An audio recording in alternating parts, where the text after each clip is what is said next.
Welcome to episode 63 of the Wilderness Podcast, your weekly old school Runescape podcast. I am your host, Dilz, and with me, as always, is Mr. Deagin. Hey, how's it going? The going's pretty good. What's going on with you? Yo, I hate to do this again, but do you want to start first? Because I know I'm gonna go on a tangent. All right, sounds good. Yeah. I was actually I was thinking about if I should go first or not. Yeah, you should go first. It looks like the saga of the Airbnbs is coming to a close. Nice. I am finally in the house. That being said, the old podcasting studio isn't set up yet, and I'm set up in like an empty bedroom, and I'm kind of sitting on the floor recording right now. Mm-hmm. And before, like the pre-show we kind of do, I guess, where we're just kind of, we talk before we hit the record button. I was like standing up, and it felt like I was doing like stand-up comedy, and I'm sure my neighbors are like looking through the window being like, oh great, is this what we have to fucking deal with now? Yeah. This fucking chooch. But yeah, anyways, I'm sitting down. I got some solid internet, it seems like. It's great. Yep, that being said, I have not entirely played a lot of RuneScape, given the circumstances. Mm-hmm. But before I moved, I played a little bit, again, dealing with shitty internet, so it's kind of like the same shit every single week. But I don't remember if I mentioned on last week's podcast, or maybe I got it after we recorded, but I got 93 Slayer. Nice.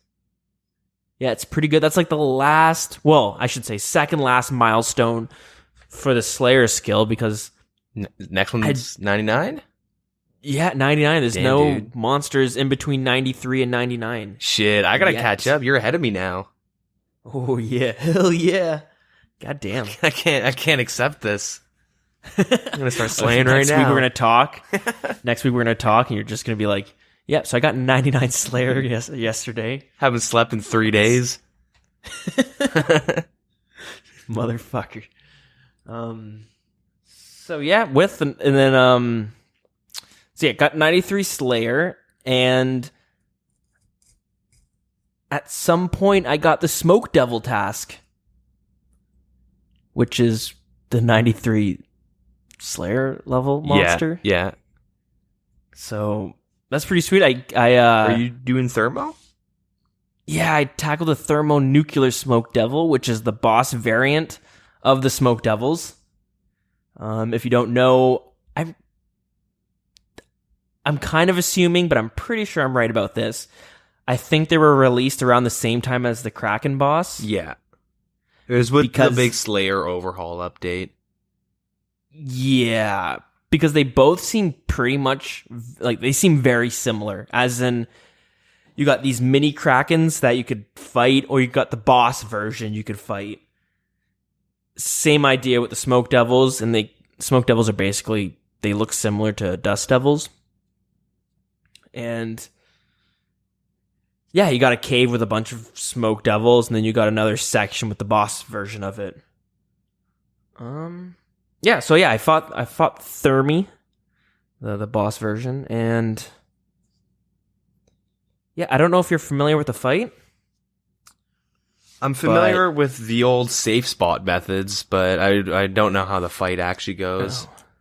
Oh, there's a safe spot method? So there was a safe spot method they patched out, and then someone found another one, and I never heard about them patching out.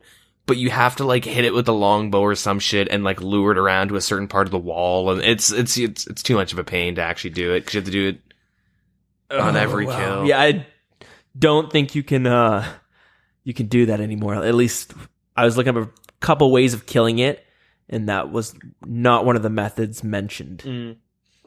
But anyways, if you're familiar with a Kraken fight, then you're familiar with this fight. A little bit different, but it's basically the same idea. You tank and spank. That's it. There's no mechanics you have to worry about like some of the other bosses, like the Gargoyle boss or the Cerberus boss. You just attack him, and he'll just he attacks pretty fast. Like imagine the same speed as throwing darts or the blowpipe. Yep. But he can never hit higher than an 8. So the idea is to bring like magic resistant. Is it magic resistance? Yeah, it's magic resistant gear. So Carols, and then you can just melee them out. And pretty easy. You can't get as many kills as a Kraken. Damn. But it's just, I don't know, it's just as easy. It's just as quick. Yeah. Because, like, since he never hits higher than an 8, there's some, if you want to time it well, which I was trying to do, but on a shitty internet connection, you really don't want to do it this way. But you can make it so that every now and then you could use Redemption, the prayer that heals you when you drop below 10% of your health, and it heals you to 20 health.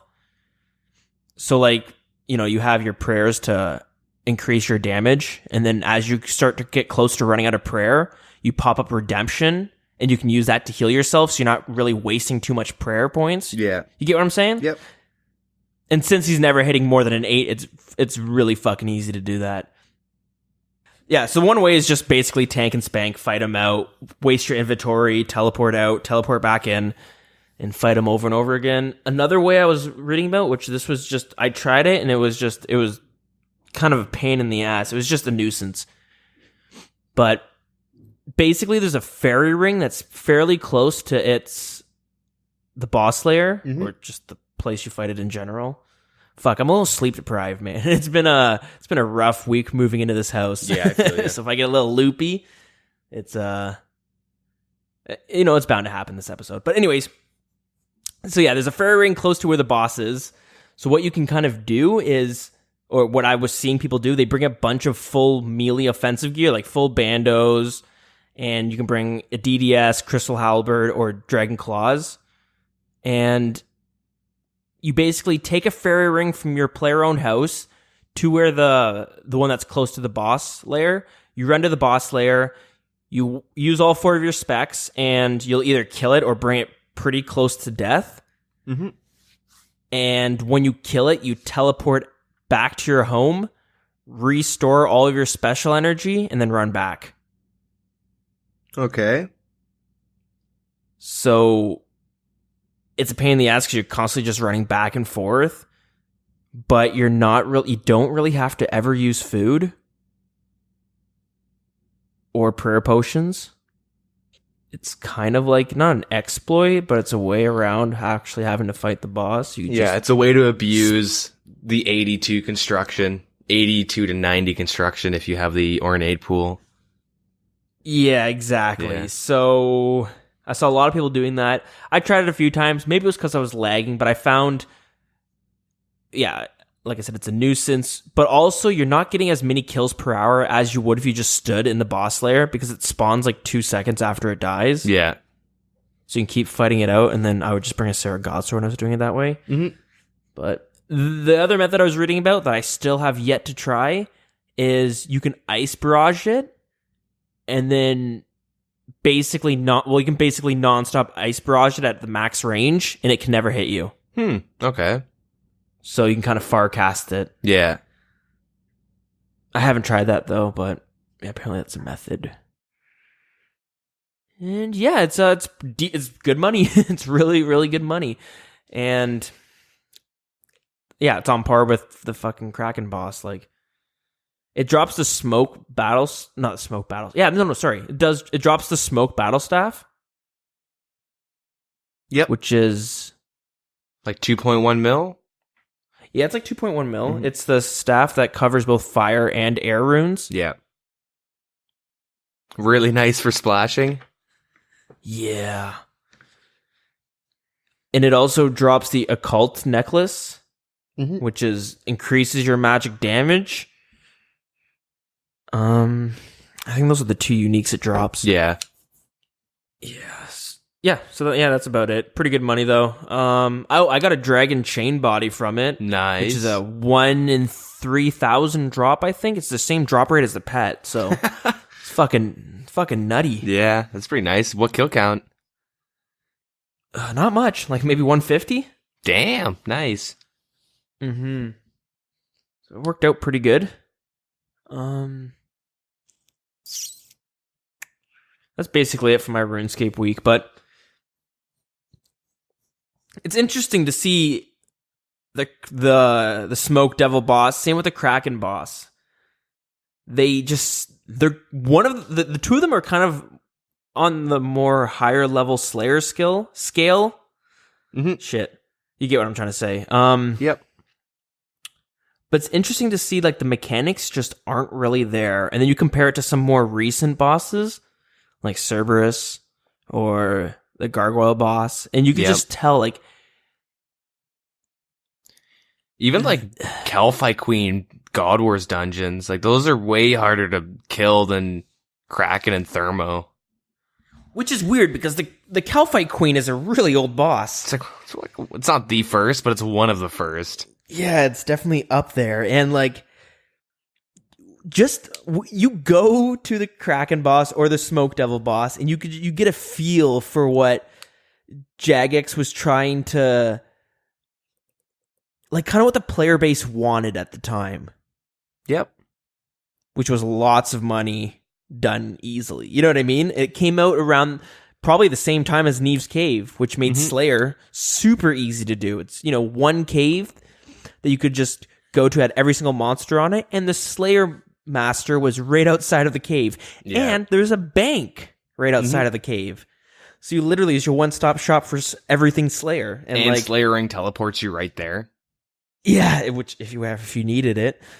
But yeah, it's just funny to see like the era of Easy Scape. I don't know. Yeah, Easy Scape, but also how things just kind of have changed since then. We're like, oh yeah, a lot of players wanted to bypass the early levels and just get a high Slayer as fast as possible. So Jagex kind of, nudged them in that direction. And now you look at it, and I'm sure a lot of them are kind of just like, all right, I'm done all the hard levels. Let's make Slayer a harder skill to do. Probably a little bit of that, but in general, I think a lot of it's just like, all right, I can't keep going to Neve's Cave for the fucking my RuneScape career. Let's make this an actual game instead of like a... Well, I think a big part of it is like, oh, I don't have to run around all over RuneScape. That's stupid. Can we just put them all in one room? And then you do it and you grind out a high Slayer level and you're like, nice, man, I have 90 Slayer. And then you look and everyone has 90 Slayer. And you're like, what? This is supposed to be like one of the more prestige skills. And then you're like, oh, wait, it's because everyone's doing Neve's Cave. And then you're like, I haven't left Neve's Cave in a year. Yeah. And like, that's stupid. That kind of goes against Slayer, right? Let's put it back to how it should be, which was kind of how now it's a mix of both, right? There's still Neve's Cave, which I don't like, but now you kind of have to go around, the world to do certain tasks, but... Yeah, exactly. And Neve's Cave, like, you go there for a select few, and I look at it, I'm like, okay, I'm okay with this. There's Fire Giants, Hellhounds. I don't even know what else is in there. Those are the one two things I ever go there for. Aberrants, Bloodvelds, but yeah. Yeah, sure, exactly. But Catacombs is the new Neve's Cave. Actually, though. Yeah, now that I'm thinking about it. But it's funny. I don't really have a problem with Catacombs. I wonder why that is. It's because it's not right next to a Slayer Master. Yeah, okay. I think that's it. And I don't know. There's probably a bunch of monsters in there that are just like hill giants. Who the fuck's going to the Catacombs to kill hill giants? It's still pretty private servery, but I mean, it's like one of the few things that people actually go to Zia, so they're not going to take it out. Like, Zia's not good enough to take out the Catacombs or to revamp it. Yeah. They're not going to take it out, but to revamp. Maybe in the future they'll nuke that cave too and bring it down a bit, but yeah, we'll have to see. Yeah, that's basically my week there. All right. So for me, I think I said last episode my cat died, so I just went and AFK fished and grew another cat. Oh, right, RuneScape cat. I was gonna say your cat died. You have a cat? Not yet, but so yeah, I don't know. That was annoying, and I'm like, all right, time to go get my boosts. Guess how many boosts I did? I'll I'll just Okay, say. I'm not I'll actually just gonna. say. Yeah, just say it. Exactly 50. I bought 50 stews. Went through 50 stew boosts. Nothing. Oh, you're not done yet. No. Not done yet. 50 boosts for a +5, and it's like an 8% chance per boost. Yeah. So I went through 50, got nothing. I went, all right, fuck this, and I stopped for a while, and I like started. Like I've done a bunch of PK. Like every day, I've gone out PKing for like an hour or two, and I've done a bunch of. Done a bunch of like I've tried every kind of just PKing because I've kind of find it after the whole saga of wilderness rejuvenation. I like talked a lot of shit, but like realized I never really PK'd that much. So I kind of felt a little guilty, and I'm like, all right, maybe I'm just like talking mad shit. I don't know. I'm gonna just, and plus PKing is fun as hell. But I've like, It is. yeah. So I went like I did a bunch of Edgeville PKing. I went to PvP worlds and tried like I went to Edgeville bank PKing. You know, like where they PK outside the bank and outside the Grand Exchange. I went deep wildy PKing solo with a group, like with a buddy. I did Rev PKing solo and with a buddy. Just a PKing in the duel arena. No, I actually that's one of the reasons why I started doing a lot of PKing is because I get bored and I'm looking at my cash stack going, should just take like 10 mil and go stake. And I'm like, nah. So like instead of staking, I just go PK. I went to PvP worlds and tried like I went to certain bosses. I went to Dagginoth Kings, trying to find people killing the bosses and see if I could go kill them. I went to God Wars dungeon. I went everywhere, and the only action you can get is like East Dragons and East Dragons in the wilderness? Yeah, and Rev Caves, and if you boring. And if you camp the lava maze spot, but you just get jumped by a team. And it's funny because I think I died once this whole week out of like probably like 15 to 20 hours of PKing. Like I've done like you know, I have nothing to do. And I've just been on RS quite a bit this week. And like I've tried like everywhere, and like I went to like Venenatis with my buddy, and we'd have times where we sit there for 30 minutes trying to find people. And you just can't find anyone until you go to Revs. Okay. And I'm not even talking about PVMers. I mean like actual PKers, because that's what I'm excited about. Like I want to get into little 2v2, 2v3 fights. And that's how you get better at PKing. Oh yeah. I mean, one is you kind of go in with the mindset of you're going to die. Two, you go in with the mindset of you just want to get better. So when you die, instead of going, oh fuck, I got stacked out, it's like, all right, why did I get stacked out? Could I have tanked better? Yeah. Was I sitting on like smite with like mage robes? But like I only died once. Okay, when I first started PKing, I was like 1 in 13 because I just got killed while doing clue scrolls and shit. Sure. And now I'm like 30 and 14 or something. So you're positive, or you're... Yeah, I got like a 2.0 right now. I started off like with a really low KD. Dude. But like the amount of times, like I'm going to say with the past 2 weeks, I probably have like 30 or 40 hours of PKing. And if I got like 29 kills, like 1 kill an hour on average, obviously I'm not killing everyone I fight. Actually, a lot of people... PVMers and PvPers, or... Yeah, it's both. Okay. So I'd go with my buddy, and we would hit up spots, like looking for people safe spotting Venenatis and random shit like that. Like we were going after PVMers at one point. Mm-hmm. And I don't know. I mean, it's not really that fun killing them because you kill them, you get food drop, that's it. But like the whole time, we'd find like 2 dudes skulled up, and we'd try and fight them, and then a fucking clan would log in, and like, all right, we just telly out instantly. Or the second we see that mud staff get pulled out, that's when you just telly. Because they're gonna TB and tangle you. But like it's annoying because like there's not many people PKing in 2s. We did a couple like 2v3s, and like, dude, I had this one nutty like 1v3 that I almost won. I red barred. Dude, I red barred one of the guys, and then he starts talking mad shit, and I was tanking them so well, and I was so pissed, like I almost specced him out. But pretty dirt nasty. Yeah. But yeah, this kind of goes into my point that I'm sorry to bring up wilderness rejuvenation, but I kind of feel like the Rev Caves killed PKing even further. Oh, wait, are we gonna complain about? It killed the wilderness. Sorry. It brought life to PKing, but it killed the wilderness. Oh, I see what you're saying. Are we gonna complain about?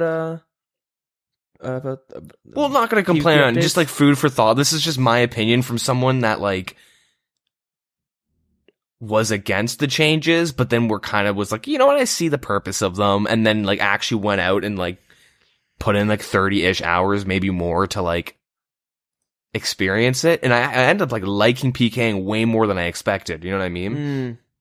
Like I really, really enjoy it. Like to the point where I get bored and I'll go solo PK at Rev Caves, and it's like I'm probably gonna fucking die. I'm not gonna get any kills, but like there's gonna be that one dude that sees someone get like a 500 battle staff drop. He's gonna jump him. I'm gonna TB him and just like try and fight him. Yeah.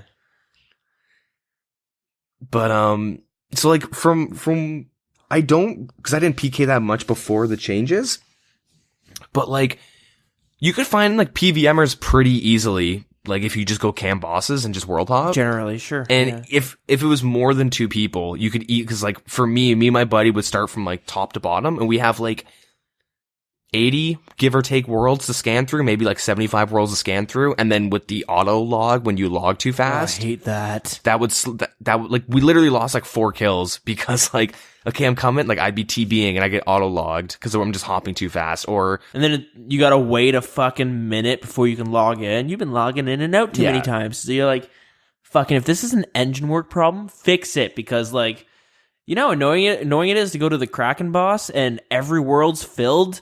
On top of that, it takes you like an hour to go through them all because of the fucking logout timer. A lot of it is just to prevent brute forcing. Like brute forcing a password, log in 30 times in a second, pretty much. Yeah. But, yeah, it's really annoying. So it takes us like a while to find someone. And even then, it's like, half the time you kill a PVMer, you're doing it and it's fun because you know you're being a dick.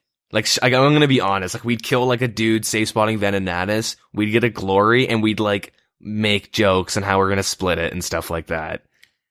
Yeah, fair enough. You know what I mean? Like, we didn't care about killing the guy, it was more of, like, this is funny because we're being complete assholes and we bitch about this ourselves. That's the fun part. On top of that, just some people, like, they're just not, like, you and I both have perfect examples. I know it's not a boss, but, like, or somebody fighting a boss, but perfect examples where we just decide to kill someone on a whim, and they had like 3 mil worth of items on them for no reason. Yeah. And you're just like, all right, I'm killing every single person I see.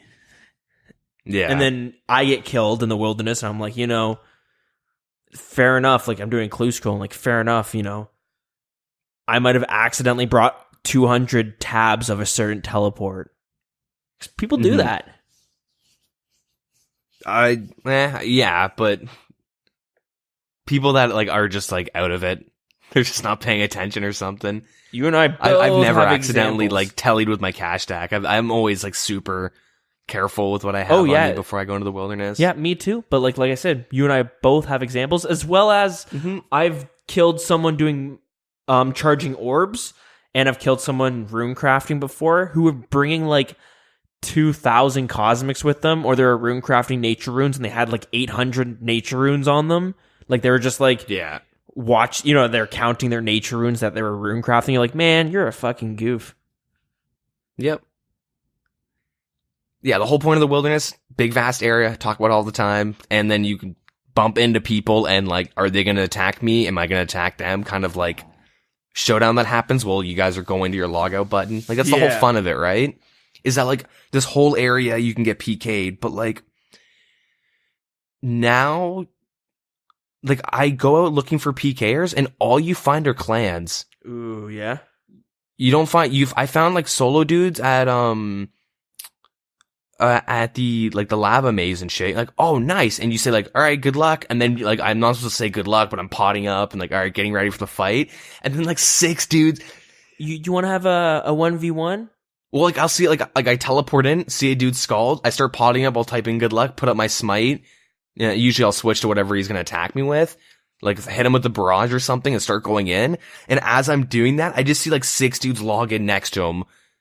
and then you like right click and they're all like really fucking weird 11001111 AAAABBB, you know what I mean? Like clan names, and you're just like, I just put a question mark and just be like, really? You need a team for me? Like, okay. And then I just run away. I just go to fucking KBD and teleport instantly and don't die. It's like, but then dude, like the second, like out of, like, I'm gonna say like 80% of my kills were around the Rev Caves. Maybe that's a bit more of an exaggeration, but like, time-wise, I spent minimal time at the Rev Caves, and like the amount of times I'd bump into people's skull that are willing to fight me. And I mean, okay, lots of times clans did log in, but sometimes it's just a dude, like, that guy got a good drop, so I tried killing him. I don't want to tell you out at this point. Fuck it, I'll just tell you out quickly, like when someone comes in. And like, yeah, you could just find way more action and like way more little scraps of like 2v2, like, you know, 2v3 things where like, you know, they're kind of ganging up on you. But like, you go out and anywhere else and it's like, it's fucking hard. And I think this will just lead to like PKers saying, look, we really needed, like, we need more wilderness rejuvenation updates. Look, but it's like, the first one with the bosses, okay, you know what? I'll let it slide because like it's, as a person new to like deep wildy PKing and all that stuff, like you don't know where to go, so you just say fuck it. I got killed at Callisto a lot and Venonata, so I'm just gonna go over there and try it out. Okay, I tell you at Lab Maze get attacked a bunch, I guess I'll go over there. You know what I mean? That's kind of how you like figure out where to start, and then you kind of like go to like where other PKers are logging in. That's what I was trying to do. Okay, PKers like logging in at near this safe spot on this hill to like render in a couple steps and see if someone's there. Like, you kind of like metagame quite a bit if you're looking for people. So you think the revs hurt the wilderness because mostly everyone, like all the PKers, are just going to Rev Caves now?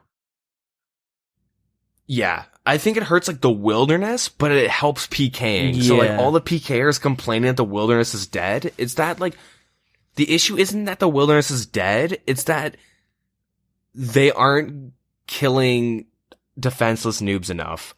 It's the Neves Cave for PvPers.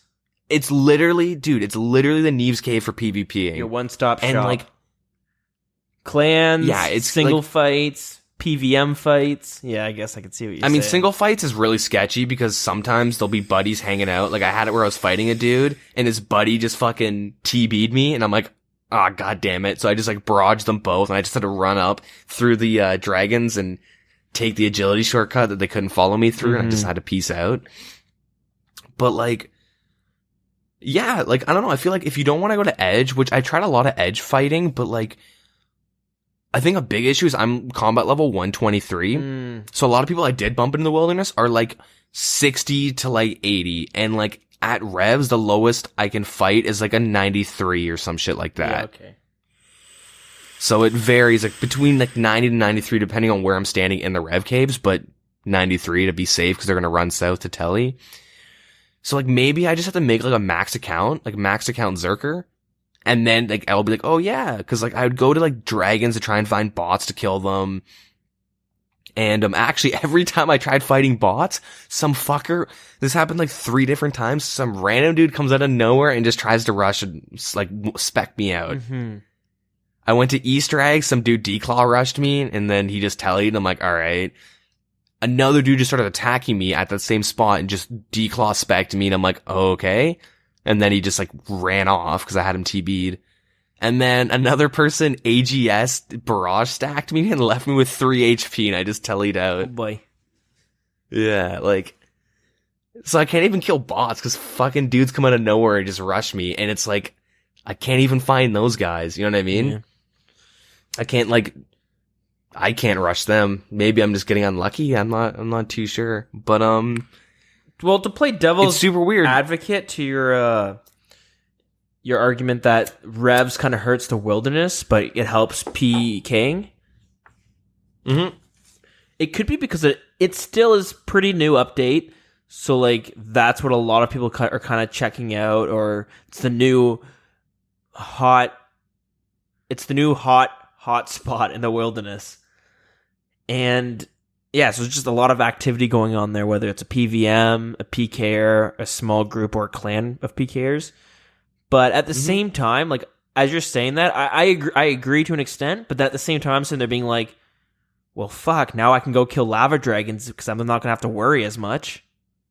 But even though I'm still going to have to worry, but I'm pretty sure there's a few times after the Revs Caves update came out that I was killing lava dragons, and I was able to kind of do it at ease. I didn't have to worry too much. Maybe Callisto will have less PKers, which might cause, over time, people might be like, wait a minute, there's a lot more PVMers going to these other places now because they feel more safe. Well, okay, to put it in perspective, if you have like the most efficient setup for Zulrah, as of right now, you get a little bit over 2 mil an hour. Yep. If you're getting multiple kills per trip, you got a house, you have fairy ring, agility shortcut, you have all that stuff. It used to be like about 5 mil with like the most efficient setup. Yeah. And then they nerfed it pretty hard down, which it well deserved. I'm not complaining about that. And it's still good money. Yeah, and then it's Zulrah, so like to get that 2 mil an hour like consistently, you need like high stats. Like, I'm not saying you need Vengeance, but Vengeance is a huge plus. You need like the Suffering, the Ornate pool with the Fairy Ring, and then the Agility shortcut, like all this stuff to like get, good money out of it. While getting a lot of kills per trip. And then Rev Caves is about 2 mil an hour if you're not getting PK'd and you can efficiently grind there, which obviously you're gonna get fucking PK'd a lot. Like, you're not gonna get 2 mil unless you're doing it on off times and you're at like an obscure level that like that's not even a thing. Like, you're gonna get like, you're not gonna make 2 mil an hour at Revs consistently over the course of 10 hours. Because you just get attacked and you're forced to tell you all the time. And if you die once, that fucks like a lot of the money per hour. But if you just sit in the telly area and you just like have a good crush weapon and you just focus on like the goblin, the orc guy, or the dark beast, and you telly out if someone that's like obviously wearing PK gear or is scald, the second you see them, you just, you play it safe, you're still making like probably over 1 mil an hour. Yeah. If you're not dying. And it's pretty easy. Like, I did some rev grinding and stuff because, I needed the money. Long story. But, not really. But, I didn't have any issues getting killed because I was just quick to click my seed pod. Like, I was fine with it. Yeah, and the difference between Revs and Zulrah is, Zulrah, you need to have higher stats, like you mentioned before, and like there's actual mechanics to the fight, so there's a learning curve. Like, I talked about it, like basically my journey of learning the fight, and it took me like 9 tries before I was able to consistently get kills. Yeah. And with Revs, like a level 60 could basically do it. Yeah, level 60 with a blowpipe can make potentially 2 mil an hour if they're not getting PK'd by clans. Yeah, but like, you just need an Ethereum bracelet, which is something you could buy, and Revs aren't even damaging you anymore. So it's not like you need to like, well, you gotta bring these fooks, they're gonna hit hard. It's like, no, you bring this one item, and then all of a sudden, sure, you're risking a bit now, but like you said, risking 50, 60k. Be quick on the teleports, and like, it's yeah. Big thing is you can range with a blowpipe really well, or bring a crush weapon. And if you're broke, you just get a Sarah sword. Yeah. It's like 200k, or they're fucking dirt cheap now for some reason. Really? Yeah, you use because they're weak to crush, so you can. That's like a budget. That's a very budget weapon. No, I'm saying if you're like 200k. Really? I remember spending like 1.2 mil back in the day, and back in the day, I mean a year or two ago. I price checked one earlier this week, and it was like around like maybe like, let's just say 250k to be safe. But I looked at it and was like, I got 2 Sarah drops. Like, I talked about it on the podcast, and they sold for $1 mil each, and they were like, the price was 200k or like 250. It was weird, but it's like, something's fishy about that, because it's still it's a better strength training weapon than a dragon scimitar, right? Probably. You need 70 attack though. Yeah, that's the difference. Yeah. But that's the inflation, or I guess that's the surplus of PVMing in RuneScape. That's the effect when everyone's bossing for money. But Yeah, like, so it's, like, to get into, like, doing Rev, making monies at Rev, like, you can be, like, a level 60 or 70 and invest less than 1 mil and, like, double your money in an hour, like, right from there. As long as you're not stupid and, like, you don't have a seed pod, but you could, like, just have your Glory. Your equipped menu open already and just get ready to right click anything on the glory. Yeah. Like, you don't have to go to Edge. Just fucking go to Karamja if you need to and walk. Who cares? Times misclicking Karamja would be okay. Yeah. And, yeah. And I mean, I understand, you know, you need a reason for people to go there and make, you know, whatever. Yeah. To go to the Rev Caves, so you make it, like, stupidly good money. That's going to be consistent money. Like, Zara, on release, if you had, like, most efficient setup, was definitely more than 8. Like, let's say you're, like, day 3, and you're getting, like a lot of kills per trip with, like, max shit. You're making way more than 5 mil an hour because of, like, the price of a serpentine and a blowpipe. And uniques were probably worth a fuck ton. I can't even remember what they were worth, but a yeah, lot. And plus the hype still behind, like the best in slot for so many things. Yeah, not so much the Serp helmet, but everything else. Yeah, and like I do see the need for something like Revs because like right now it's like to make money you PVM. That's how you make money in this game. You stake or you PVM. You can merch and shit, but like, I'm never going to recommend someone merching, especially if they have low amount of cash, because you're either making, you know, 30K a flip or you're losing money. And it's you kind of have to know what you're doing to make money at the Grand Exchange. And, so like you could skill, but skilling's shit money now. And but PVMing and Slayer is like really where it's at. So like they add Rev Caves to kind of change it up a bit, but then it just turns into like, you go there and grind out a lot of money, which is, you know, that's fine, whatever. I don't even care about that point, even though it's a pretty big point, and then the PKers come and kill you, and then like, if you want to like, why would you go do Callisto or Venenatus or Resource Arena? I mean, besides like the Dark Crabs and stuff like that, but you know, why would you go to these other places to purely make money per hour when you can just go to Rev Caves where it's safer because you can instantly telly? I mean, you can at Venenatus kind of, but you know what I mean? Yeah, like the risk versus reward is like you get way more of a reward and a way less of a risk. Yeah, if purely for efficiency's sake, yeah, you're right. Yeah, and it just kind of goes like the mindset of like the people who are like the people that were like the vocal majority or vocal minority, the vocal minority of PKers that were all on Reddit saying we need this update because Wilderness is dead. Either one, they like were too ignorant or like stupid to know what the effect was, or they don't give a shit about the Wilderness. They just want everyone to be in a compact area where their clans can go get 30 kills quickly. Not 30, but go get 5 kills and hop and get 5 more kills and hop. Like, I mean, of course, that's what's going to happen though, because it is still fairly new. But this is something we'll probably have to revisit in the future to see if it's still got a negative impact on the Wilderness as a whole. Mm-hmm. You know, so yeah, I think it's we'll have to kind of give it some time to see. Maybe we'll report on it every single week just to keep the tradition going. Yeah.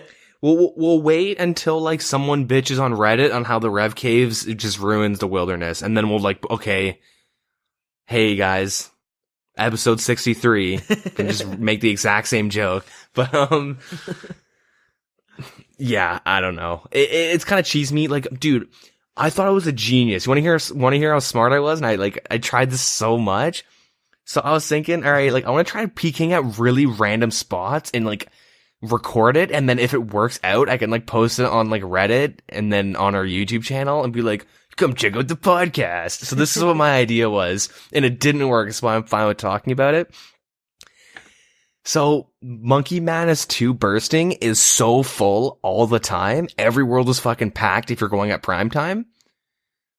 And so I assumed, man, there's got to be someone that is trained in a PvP world, because who the fuck would burst in a PvP world?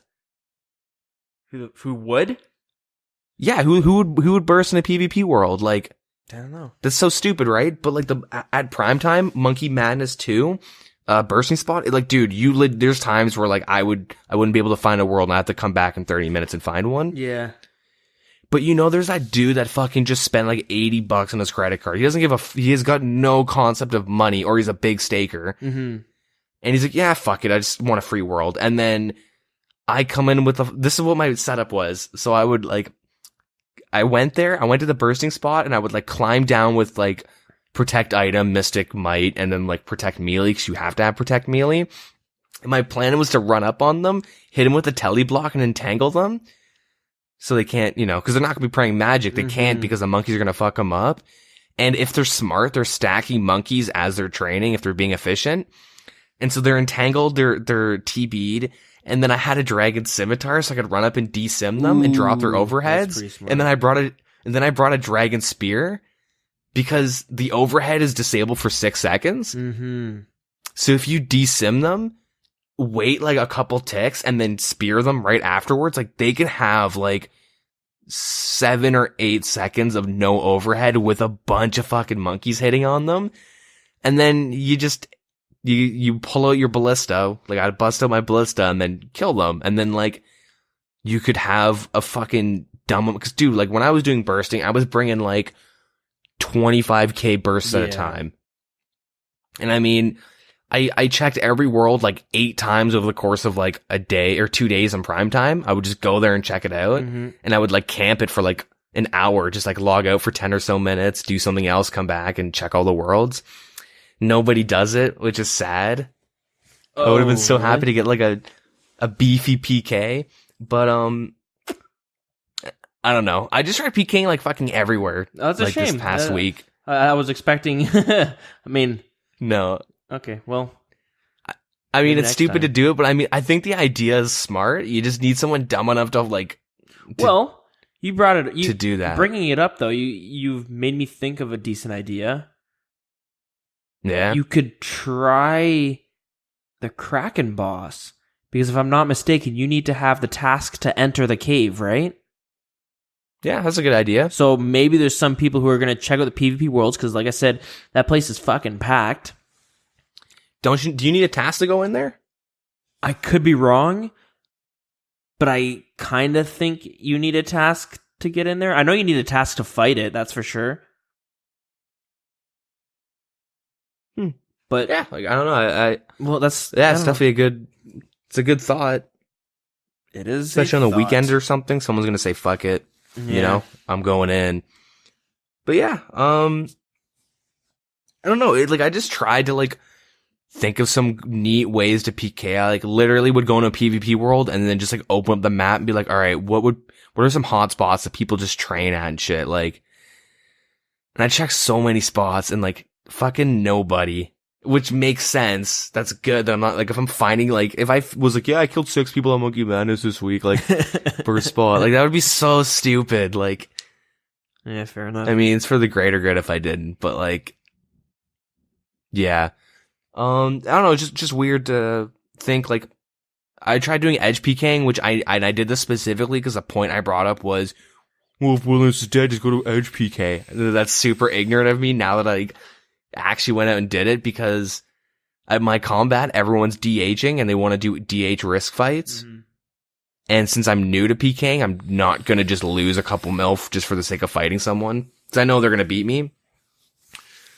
Or you get rushed by someone, or there's a dude fucking 3-4 iteming, 80 mil worth of shit, so you're not gonna get anything. And then he's like, I'm not sculling bullets 1v1. And you're like, you're gonna fucking beat me. You have like a torture, prims, dragon claws, a fucking, Kraken whip. Yeah. And then like, yeah, I don't know. I did the Edge Worlds at Grand Exchange, and it's just kind of like, I want to do like the tribrid fights, right? Yeah. And it's really hard to set them up, especially as a new player. It's hard to be like, all right, like, you gotta practice. No, I mean, like, it's hard to find somebody as a new player. I bet you if you're really experienced, you go, oh, like, Deagin, you idiot, just go to this world and stand here, do jig 3 times, and you're gonna find someone. Like, there's probably some weird way to like set up fights, but yeah. Yeah, I don't know. That's kind of my tangent. I went, unrelated to PKing. I did a duo bandos trip with my buddy. Oh yeah, how'd that go? We got like 28 kills that trip, which is like pretty good for us. Nice. Yeah, didn't get anything though. Made like 300k. Yeah, you cashed on your RNG early on in your RuneScape career. Yeah, but now I'm just gonna getting dicked. Yep.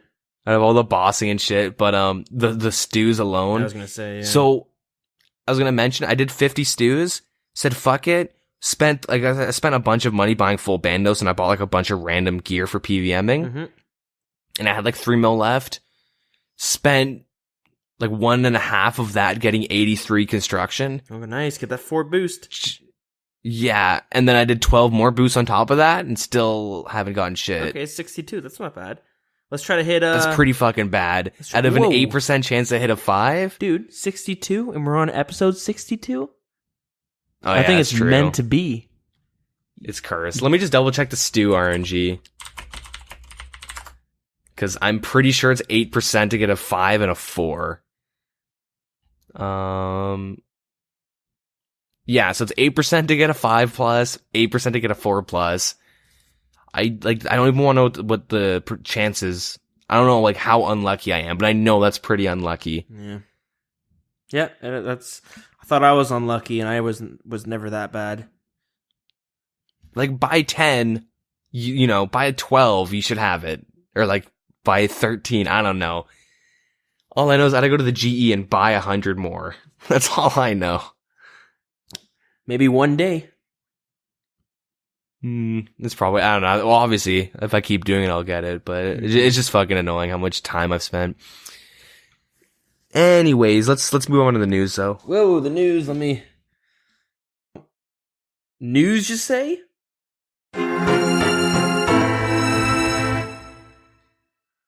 All right, so take it away. I don't have any of it up in front of me because, like I said, I'm fucking sitting on the floor. This is so uncomfortable. Like, if you saw me right now, I'm like constantly standing up, doing not actually doing squats, but it looks like I'm doing squats, stretching out my legs.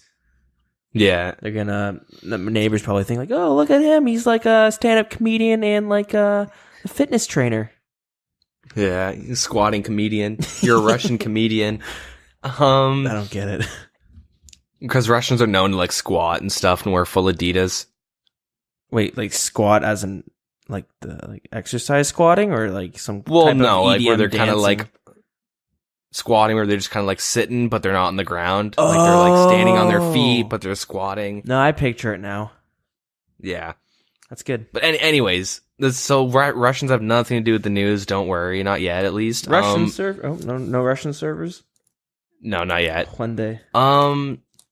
Yeah, so this week, we have the Corsair Curse and the Wilderness Chaos Altar. We talked about this before in the Wilderness Rejuvenation. Wilderness Rejuvenation point or 3.0.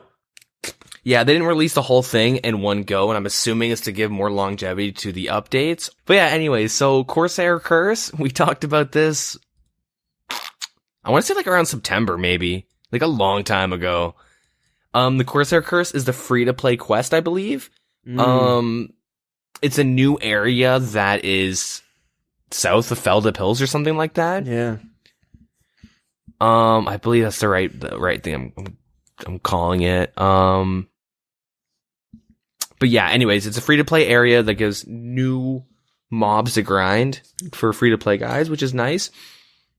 Nice. And, yeah, so there's a quest that goes along with it. I won't go too far into the lore and stuff, but you need 35 magic and you can't be afraid of 82 ogres. Ooh, you can start this quest. There's a new quest symbol at the crossroads north of Port Surim, so watch out for that thug or that whatever. Oh, the thug fucking dude highwayman. Yeah. Look out. He's just south of where he is. I remember grinding that guy in free to play to get the cape. Yep. And also, like, hoping he would drop the mask. Because you'd see the odd person wearing that mask, and you're like, how'd you get that? Oh, I know how. You kill the guy that's wearing it. It's more like, psych, get it from a clue scroll. Yeah. But, yeah. So, this quest or the Corsair Cove, which you unlock through the Corsair Curse, is connected to the Myths Guild. So you actually go check out the Myths Guild. You can't go in it, but you can. Yeah, I heard it looks pretty sexy. It looks pretty nice. Yeah, it's pretty cool looking.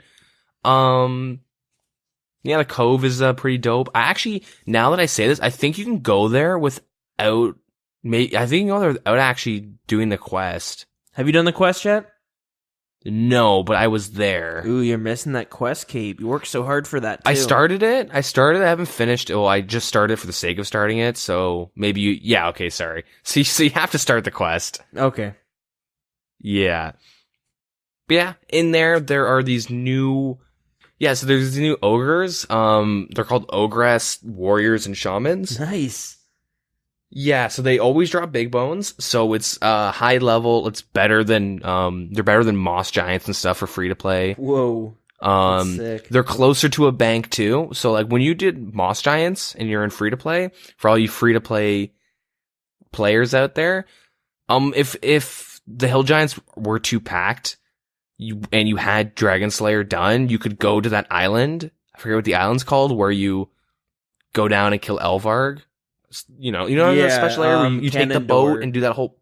Yeah. Or Candor. There's a bunch of Moss Giants there that you go to kill. Really? If you want to grind, yeah, like you can go there and grind them.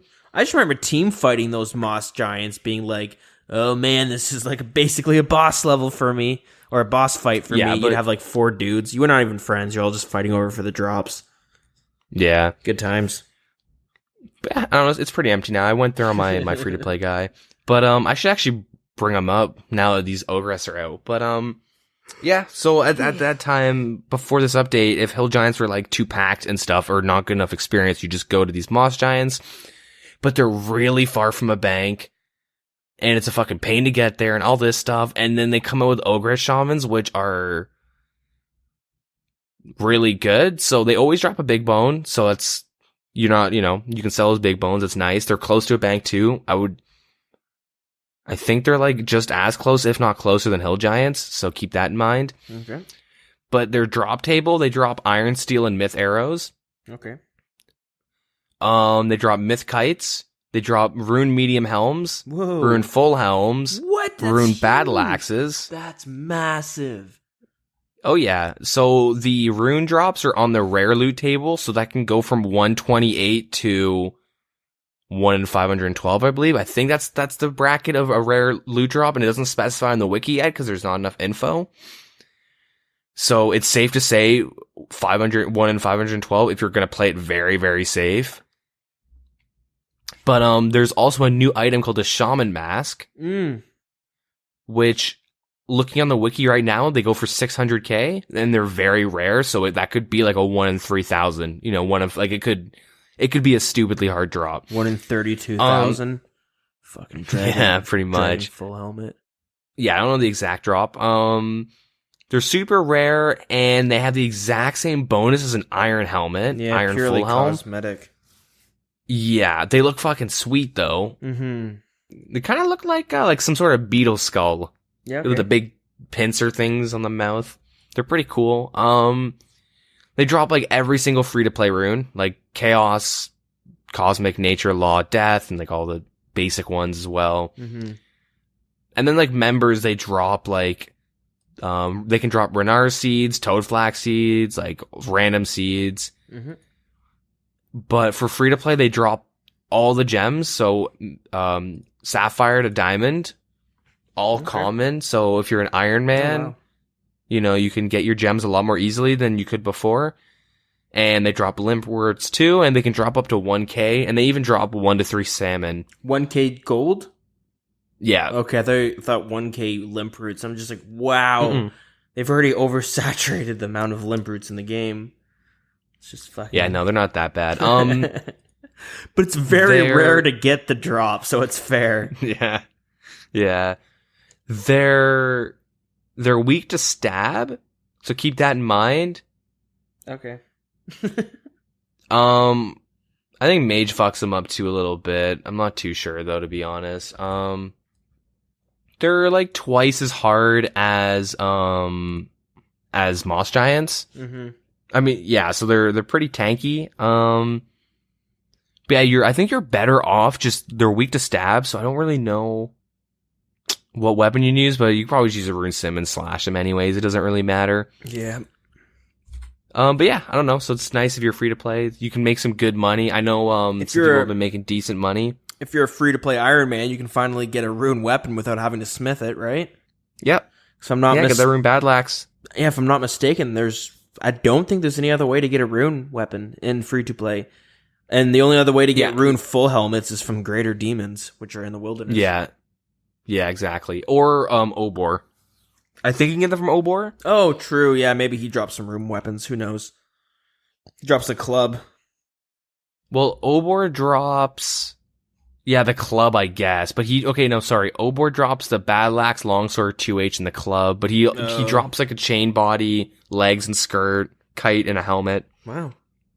He's kind of a bitch to kill. You gotta he's really annoying to kill him free to play. Mm-hmm. But yeah, I don't know. I guess a lot of you guys aren't free to play, so you don't really care. There's a few. Yeah, all right, that's good. I don't know if you can safe spot them, but if you can, just mage them because they're weak to magic and stab. Mm-hmm. I didn't actually go around and fiddle with their aggro and stuff and what you can do with them, but there's definitely a safe spot there. It's interesting that they brought in the shaman mask. That's what it is, right? Yeah. Because that was kind of a surprise item. Like, they never pulled it. And I was reading about it, and I think it's Mod Ghost who designed them. Mm-hmm. And he said he added it there as kind of like a little... He wanted somebody to get the drop and being like, whoa, what the fuck? What the hell is this? And yeah, that's the reason why it's basically cosmetic, because you can't just add in, you couldn't have it with good stats without having it pulled. And it kind of had me thinking, I'm like, I mean, would it be a bad thing if they brought in something that was just slightly better than a rune full helmet for free to play? I think yes. Yeah, I mean, they've had a rune full helmet being the best in slot for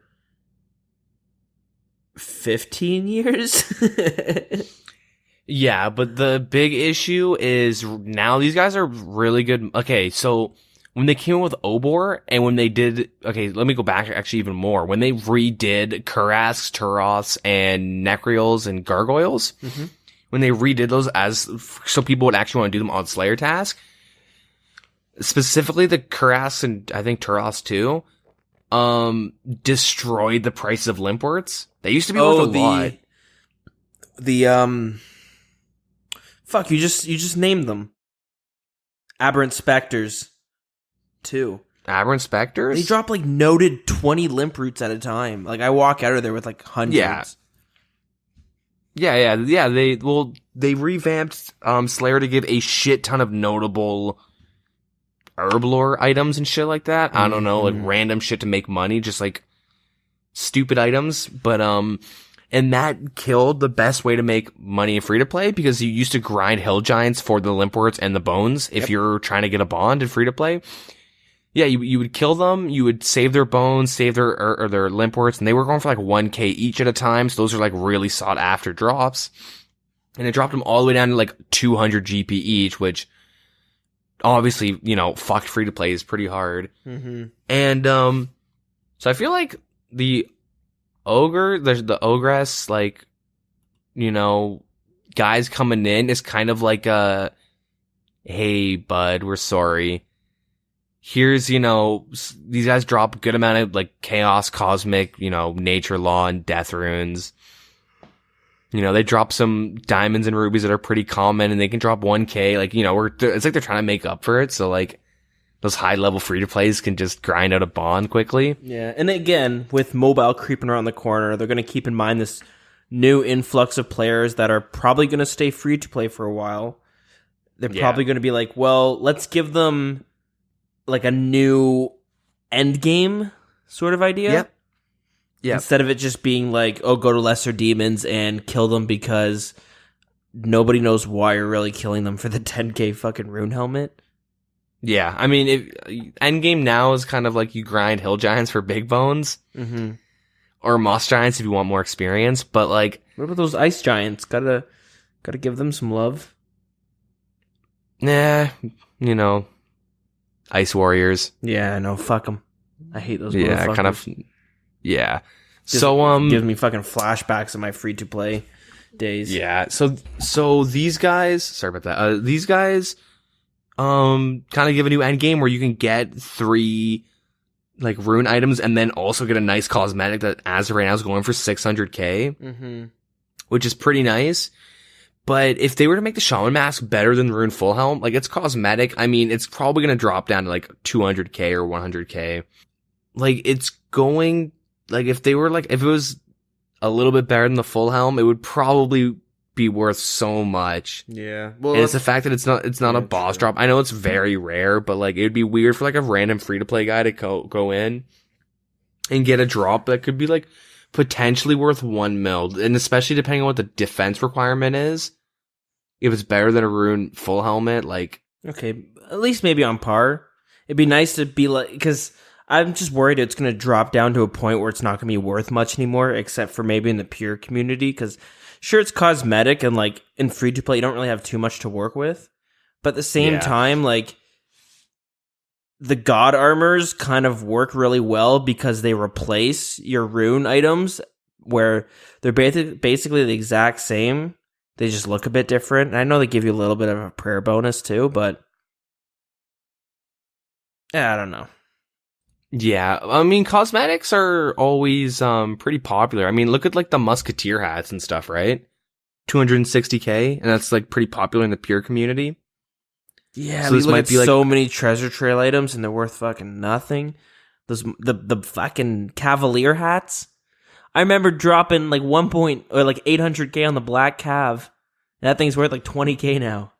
Yeah, it's oversaturation though. That's the issue. Too many people doing it. Yeah, I don't know. I think it would be a little weird. Maybe they'll think of some new items, but the whole point of free to play is that like it gets you hooked. Yeah. And then you go to members. Yep. And you start paying the Jagex overlords. Yeah. But yeah, I don't know. It's a pretty cool update. I want to get the quest done and fiddle around there for a little bit.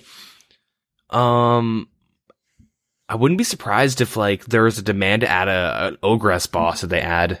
Yeah. That'd be kind of cool. But maybe that's where they could bring in like a new best in slot helmet or something, but who knows. Anyways, we've dabbled too long on that. Let's talk about the Chaos Altar now. Ooh, some PvP talk. So I asked when you first started talking about the Rev Caves, I was asking if we're going to complain about it, because you know what that means. I'm upset. Louder! I'm upset. Louder! I'm upset! Say it louder! I'm upset! It's time to talk about some PvP updates. Yep. I mean, it's 10:30, at night. I would be just as loud as that, but I can't because I'll have the police at my door and the old lady next door might die. They're probably sitting there being like, I think he's upset about something. Yeah. Playing those goddamn video games again. Those fucking Satan in his heart. Those kill 'em up games. Yeah. Those dang Pokemans. All right, so when we originally talked about this, they actually changed the Chaos Altar since we last talked about it, and I don't think they even told us. Either that or I have like a really bad memory. Which, this is good. It's good that they changed it because it used to be you got more experience. You got 30% more experience in the Gilded Altar. Mm-hmm. This was pulled. I remember this. And that was pulled. stupid to have the best way of training prayer in the wilderness. I'm against, best EXP in Wildy because that's gay. So they revamped it. They changed it. So every time you use a bone on the altar, you have a 50% chance for the bone to not be consumed in the process of the offering. Mm-hmm. And you get the same experience as a Gilded Altar with 2 lit burners. Mm-hmm. So all it's doing is making you pay half the amount if you don't die. So I like that. But issues because people found a way to break this, and I'm going to teach you guys how to break this. Do it now before it gets patched, I'm telling you. Oh, wow. Okay, let's hear this. All right, so this is what you can do. Pro tip, you go into a PvP world, right? You have a stack of burning amulets in your bank next to your bones. Equip a burning amulet, grab a full... Okay, if your spawn is in Lumbridge, you want to do this in a PvP world. So you equip the burning amulet, you grab a full inventory of bones, and then you teleport to the lava maze, run to the altar, use your bones, run up north to Chaos Fanatic, or like anywhere, just even to KBD if that's being attacked by someone, and you suicide. You keep your burning amulet, and then you spawn in Lumbridge next to a bank, pull out your bones, go fucking do it again. Yeah. And if you have the Falador spawn, you don't have to do this in a PvP world. You can just run from Falador. You can also bring a glory too, but you're wasting an inventory slot. Mm-hmm. But when you do this, you're not risking anything besides the inventory of bones, which you're already going to be risking.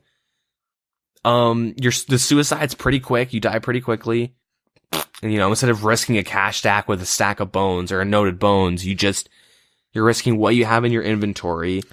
And, and it's pretty quick. Like it's fast. It's to the point. There's a clear cut method of just like, it's the best way to do it.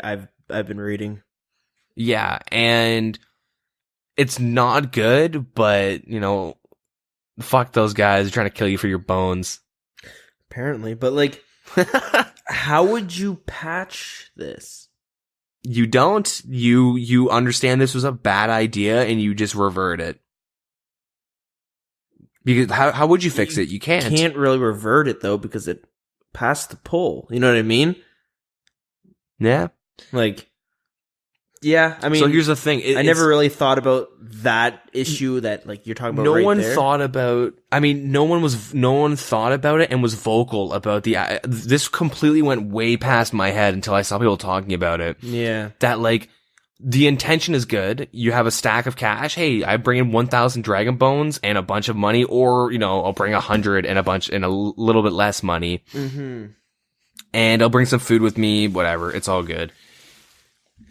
You die. Okay, I deserved it. But now it's like, with this method of suiciding, it is kind of silly. Yeah. Does that make sense? It completely defeats the purpose of this being a potential PKing spot. And I think in the beginning, I mean, a friend lost like a couple mil doing yeah, I was going to say, if their intentions were to have it like the way there's a YouTuber named A Friend, he's pretty popular, so a lot of people are pretty familiar with him, but he made a video of himself testing this method out, and he would bring Daggin bones with him, which are worth, how much are they worth? A lot. Like 6K each. 10K each or some 10K? Shit. Yeah, they're worth a lot. And yeah, he brought a pretty big stack with a nice cash stack, and yeah, he made a video where he actually gets PK'd and loses it. So that's what Jagex was kind of intending, stuff like that to happen.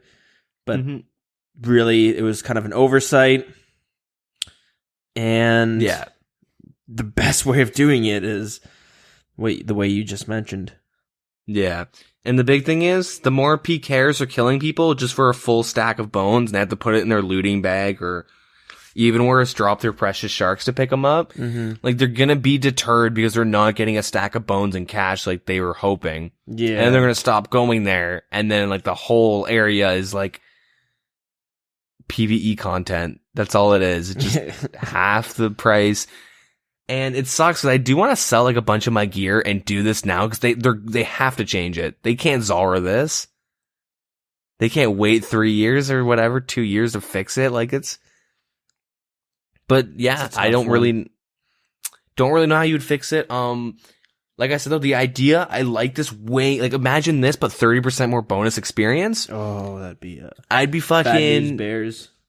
But yeah, this is kind of, from a money standpoint, like 50%, like you're getting, it's not double the experience, but it's not double the experience, but you're saving half the money. Yeah. So it would normally take me 100, like dude, 100 mil to get to 99 from where I was from like 72 or 3. Yeah. 100 mil down to like 50. Like that is that is so much less money. That's so much less money. You know, I could do so much staking with that money and lose it. No, but I mean, like, that's a ridiculous amount of money in the long term. But obviously, that would take, like, it would take a long time doing that suicide method. Like, POH is pretty quick. Yeah. Especially for one tick in the bones. I don't think someone told me you couldn't one tick the bones at this altar. I could be wrong, but I'm almost certain they mentioned you'd still be able to do it. Oh, okay. That's good then. But that's good. I for some reason I have a memory of someone mentioning it, and I don't have it pulled up right now, and I'm not going to because this is such an awkward setup. Yeah. Yeah, you might be able to one tick them. That's what we're saying. It's a possibility. Anyways, if you don't know what one ticking the bones is, it's when you use your bone on the altar or the gilded altar, you'll kind of automatically, you could AFK prayer this way because he'll just go through your whole inventory, similar to how you would kind of cook food. Basically the same speed, I would say. But if while that's going on, you right click and use the bone, you'll basically do 2 at a time, right? Yeah, well, yeah, you can pretty much cancel the animation. It's pretty much the whole thing of one ticking it is you can put a bone on the altar about about every 0.4 seconds or 0.4. I don't fucking know. I'm too tired for this. I'm too loopy. But yeah, so every tick you can plant a bone or place a bone or whatever you're doing if you're tick manipulating. But yeah, anyways, if you want to not suicide and do it like the intended way, you can unnote to the NPC next to the temple for 50 GP per bone. That's all the NPC does. But yeah, we'll move on. The mythical cape competition has concluded and decided by a majority vote, and a huge congratulations goes out to Jagscape. Cool. Congratulations. Rumor has it there may be a new area in the game being added that may have a certain item on display. That wasn't pulled. Nope. That wasn't pulled at all. Nope, Jagex is ruining this game. Hold on, let me pull up that sound clip again. Nah, I'm not gonna do that. It was the second cape. We talked about it. The white cape with the blue stuff, all that good stuff. Anyways, yeah. They have like a little charity thing. That's been going on. So starting the 4th of December, they started trialing a new initiative that allows you to round up payments to the next whole value, should you wish to, with the roundup excess going to our partner charities. So the image they show is you're buying three RuneScape bonds for $17.99 and a Premier Club Gold for $79.94 with an extra 52 cents on top of it going to charity. Do they say what charities? They don't specify. I bet you on the website though, if you're gonna donate, they probably will show you. But yeah, they always do charity events, so it's probably one of the previous ones they've done. Yeah, they normally do. Yeah. So when you're buying your bonds in RuneScape Club Gold or whatever, there is a check mark where you'd like to donate Jagex chosen charities, and you can probably click that and see what are the chosen charities. They finally went and made some changes or some fixes to the Ohm fight in raids, and thank God, because sometimes you would be forced to eat a mechanic when you shouldn't have. Okay. So things like invisible explosions damaging you when a bomb is no longer present. Bursting crystals will no longer spawn when on top of the bomb.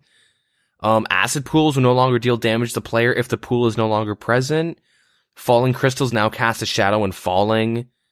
Yeah, pretty much it. But yeah, other than that, we gotta talk about DeadMan mode. Oh, really? Yeah. I hate DeadMan mode. Just kidding.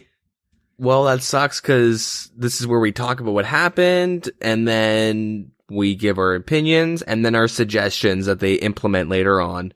Yeah, it happened on Saturday, so Yeah, we got up in Discord with some people. We did a little viewing party. We'll probably do it again next final. So if you yeah, ever that was fun. want to watch it with some people, hit us up.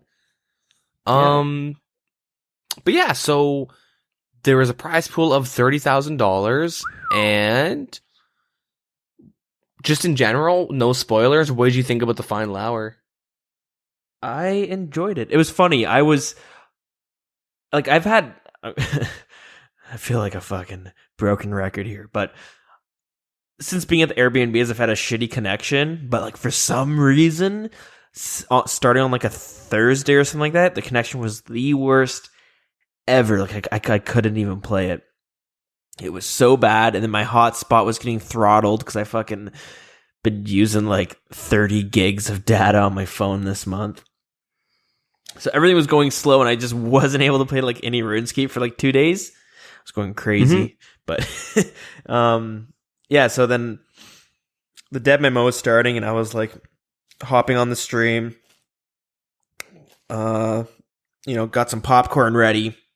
Went and got some root beer because Gotta get that sody pop. Yeah, the sody pop. Fuck, this is the part where the looping starts happening real bad. Yeah, but then I was getting lagging so hard, and I was like, I'm not gonna be able to watch this. This is gonna suck. And like it was starting, and then they have their, before it actually starts, the guys are sitting on the couch, they're talking about it, and I was like, shit, okay, I'm not gonna be able to watch this. But it was a RuneScape miracle because as soon as it started, like 5 seconds into it, the Wi-Fi just kind of stabilized a bit, and I was able to watch it pretty steadily. And it was weird, but no spoilers. I enjoyed it a lot, actually. Yeah. I mean, I do enjoy all of them, and half the time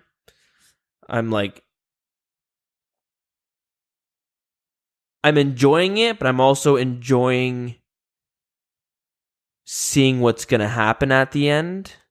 Yeah. We're always expecting like, all right, what's going to happen this time? Like, how, who's going to pull a Wooks and go find files and exploit, you know what I mean? Like, yeah, exploit something within the game to make it like, you got 40,000 people watching or so, this epic PvP tournament, and the winner is tick eating. He's just eating sharks. So that's always, and I do kind of find that kind of fun too, just because every single season it's something completely different and unique. Yeah. And yeah, so regardless, I enjoy them every time, because I'm like, okay, let's see, what's it going to be this time? But yeah, this one was thoroughly enjoyable. Yeah. Yeah, I thought this was their best one yet. Mod Sween, he was real grumpy the whole time. The Sween machine. Yeah, he was pretty like, I don't know. If you guys watched it, you'll probably know what I mean. He was just kind of like, I thought the funniest thing is like the casters would be talking, and then like, with all this controversy with some of the clans and like all this stuff, so the casters would be talking, and they wouldn't directly be talking about it, but they'd start going in that direction. And then Mod Sween would be just staring at them, giving them like a death stare, like real dangerous look, ready to punch someone. I just like, out. there's one part where like Mod AIZ, or however you say Aiza, I don't know. Aiza. He mentioned on how he would really like to participate in the invitationals and have a chance of winning, but he can't. And then Sween was like, yes. Have you ever even played DeadMan mode? He's like, yeah. Did you get any? And he's like, kind of sort of like calling him out on it. And I was like, no, he's the muscle behind Jagex. He's he's a necessary. Dude, he's probably like the bully. Probably like goes around Jagex HQ, like knocking people, pushing them around. Oh, sorry, Mod Ghost.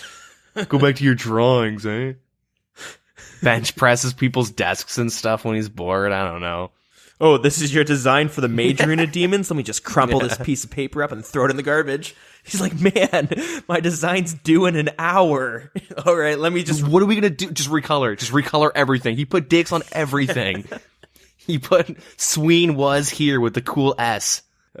All jokes aside, I actually like him as a Yeah, I do too. I think he's one of the newer ones as well, but I feel like he's I don't know, he adds a very good... I can't even think of the fucking word. Definitely Holy not shit. vibe. Definitely not vibe. No, I'm kidding. I don't get it. Because he was being negative the whole time. And, like, not negative, but, like, the vibe. Oh. Yeah. No, anyway, it doesn't matter. Stupid joke. But yeah, so specifically, what happened in the DeadMan mode? Yeah, nothing really. No, okay, like, never happened. From, like, a production standpoint, it was really cool because they had, like, a big table. And on the table, they had like a heat map and stuff where like the players were on the map and they could tap that point in the table and it would like bring in-game camera to that spot. Well, yeah, it's not so much a table, more like a big ass iPad. Yeah, a giant. It was a big tablet. touchscreen table, but they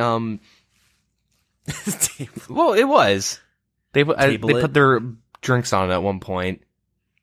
So it's a table. Okay, I guess that's a table then. That's what my laptop's a table. No, but that's what constitutes it. No, but yeah, I don't know. It was pretty cool. Just production wise, they put like a lot of effort into making it cool. I thought like the heat map was like such a cool idea, and I'm calling it. Like I'm pretty sure like other battle royale games are gonna take that idea. Because it works really well for, like, DeadMan mode, showing where all the clans are and seeing the positioning of them, and then, like, showing them in-game where they're all standing doing nothing, but it's still really cool. Mm-hmm. It was pretty interesting, and that was something that I did not even expect. Like, it was really cool. Like, I know when we were talking about this before, I was like, this has the potential to be their best DeadMan mode yet, like, with all the new changes they made, but this time they, just with some of the new technologies, I guess, the technologies that they brought in, like not only did they have that table, which was fantastic, every now and then they would pan out, you'd see the two shoutcasters and then the two Jagex mods would be kind of hovering over it. They'd be talking about, okay, look at this here, these guys are doing this, and then these clumps are coming together and, oh, they're kind of teaming up, whatever it is. But yeah, it's pretty cool that was there. But then on top of that, like, if you watch any of the other DeadMan mode tournaments, like, basically, I'm pretty sure it's one of the shoutcasters too, but they would have to, like, type in where to teleport, or they'd have to click on a player. Yeah, and teleport to them. Teleport to them. And half the time, like, with 2,000 players in-game, you don't really know who to click to see a fight. So you're kind of just guessing and hoping you fall onto a place, or you teleport to, like, Varrock. Yeah. And then, oh, nothing's really happening. Yeah, like I know this guy's in a clan. Oh, it's Bodhi. You know what I mean? Like, they would just go for big names in clans. It's kind of how they worked around it, but it was still kind of lame. Yeah, and you would miss skirmishes and stuff. But with this one, you had a separate guy working the camera, so the shoutcasters didn't have to worry about finding out where to go. They just had to worry about shoutcasting what they saw. But they had, like, it almost seemed like somebody could use the arrow keys to scan a whole area. Yeah. Without having to click. You know what I mean? Like, yeah, it wasn't like a click and then you wait for the camera to pan. It was like a smooth, they're holding buttons, like controlling the camera, not moving it. Mm-hmm. Yeah. It was pretty cool. So the camera work was even something that was a lot better too. Well, in the beginning. Well, spoilers. Yeah. So as the tournament went on, they did miss a lot of like 1v1 skirmishes, but it's kind of hard to find them. But especially when you got 2,000 players to, like, yeah, they were just kind of like showing like clan positioning and stuff like that, and just kind of talking and going back to like their first DeadMan mode. I think they had like skill specs and someone else, Ian Pure Spam, but like they like the shoutcasting in the beginning, like season 1, 2, and 3 and stuff was so bad because they're like, dude, that is so PogChamp Kappa. Oh, my Twitch chat memes. Like, they just constantly were, like, making Twitch chat memes, and it was super unprofessional. Oh, yeah. But, like, this one, it seemed like they're all in suits, and they're being pretty professional about the whole thing, and showcasting, like, was pretty well done. Yeah, everyone there was looking pretty slick. Mm-hmm. They definitely dressed all fancy-dancy. Yeah. And, yeah, you can tell, like, well, we've even just seen the shoutcasters improve over the last couple tournaments, and I know, maybe their first tournament they did together, which was Skidler and Oh, you just said his name. Skill Specs? Is that who it is? Oh, Or is Pure Spam? Pure Spam is like doing it now, but I think Skill Specs did one of them in the beginning. Yeah, okay. Well, the Shoutcasters, now with Skidler and Pure Spam,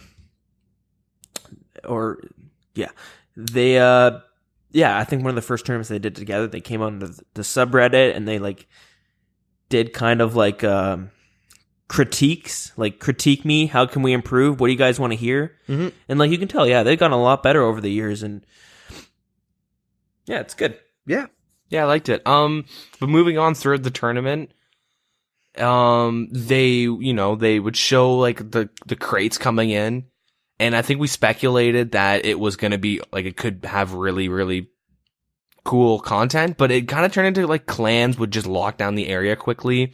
There was one like noob that got one, and that was actually awesome. Some dude and you heard the crowd cheering as soon as you saw this noob running towards the chest. Yeah, this little trash boy gets like full Verax and something. He couldn't equip it sadly, but it was still cool. Still, it was great to hear like a oh, and there was the crowd. You know what I mean? Yeah, there was one clan that secured multiple loot crates, and what they did was they had their leaders grab them, and he ended up getting an Inferno cape. I'm assuming it's because maybe he got a fire cape from the first one, maybe that got upgraded into Inferno. I don't know, but it was pretty cool to see little strategies that went down. And but what they did, we talk about it a lot, but they waited until there was like 100 or like they split up like 200 people or something like that into two different spots, and then. Or maybe it was 128 and 120. I don't know. They split up like half the player. Yeah, 128 and 128. Yeah, into two different spots. One was the Faldor statue area where the first one was. The first season finale was. And then they did Anakarl, like the demonic ruins. And that was 2 DeadMan seasons ago. So was that season 6 or something like that? Sure. And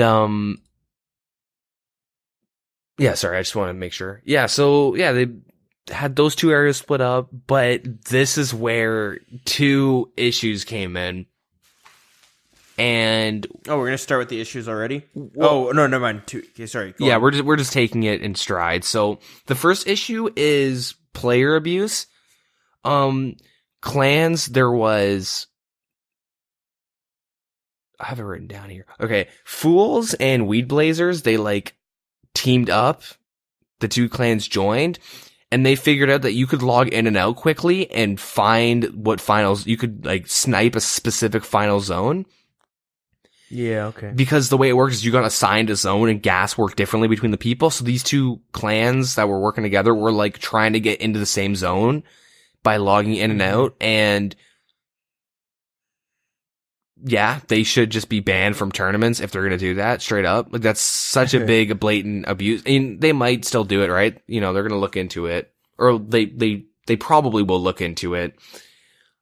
I don't know if they'll straight up ban them, but they're probably, they have their security squad this time that would look at abuse and stuff. But I bet you if one of them won and they went back and looked out, be like, wait a minute, they logged like 4 or 5 times out right before the final areas were, and so set in stone. I always thought if you logged out, you were out, but they probably changed it due to DDoSing. They probably gave like a 10, 15 second leeway to log back in. And they were just abusing it, which is a shame because if they take out something like that, that only helps prevent DDoSing. Like, you don't abuse something that's there for good nature, especially like if you're not going to win. Spoilers, but it's a shame. Yeah. Rot didn't win. Don't worry. They didn't participate in this DeadMan tournament. So. Wait a minute. What? Wait a minute. They didn't win. I just want to get that out now, just for people rolling their eyes, waiting for me to say that. I'm pretty sure that like the people, there's a couple of them that did play, but I think a lot of them just swapped gold. They just did it to make money in old school. That adds to the conspiracy that we talked about last week so hard. Oh, yeah, with the Mod Jed stuff. Yeah, it's weird that they decide not to. So because they're just like, okay, we can't win this one because they're going to know. So we'll win the next tournament. Yeah. So one is they don't want to like fuck over Jed, but 2 fools.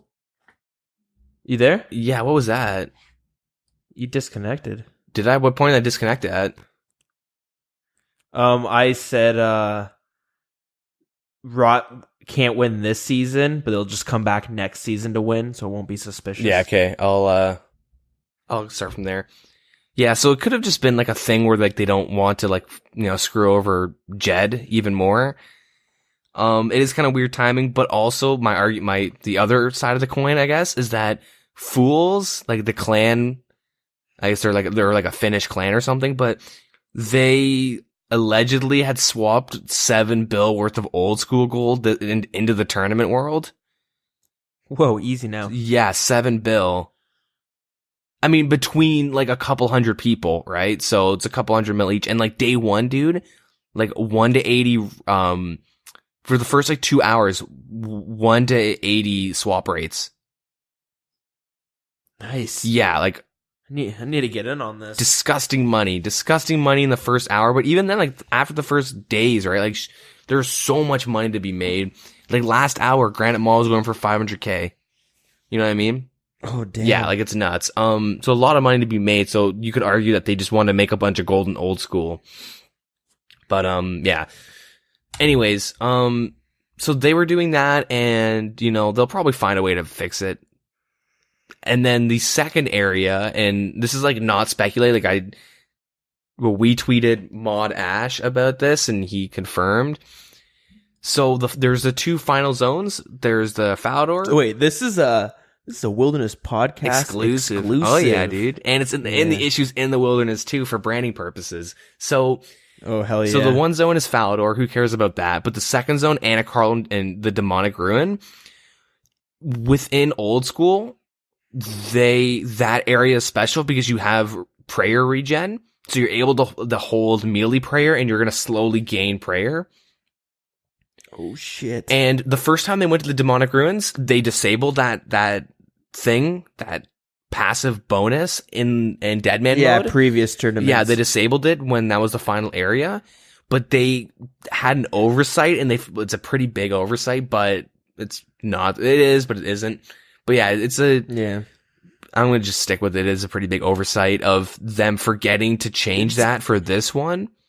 So it's pretty medium. Well, that means half the players that get into the final brackets have an inherent advantage of prayer, because during the first, so after when it gets cut down to like 128 players and there's 64 1v1s, half of those players did not use, like they're probably going to be using some prayer because they have like, Mystic Might, probably not Protect item, but they have multiple prayers going. Mystic Might, Steel Skin, Protect from range or something, right? And they're barraging or whatever the hell they're doing. But they're going to be using a lot less prayer than the other people, and they didn't specify. I was trying to I was hoping Ash would say this when he was tweeting, that if you were in the Anakarl the first round, you 1v1 people from the Anakarl, but he never specified that.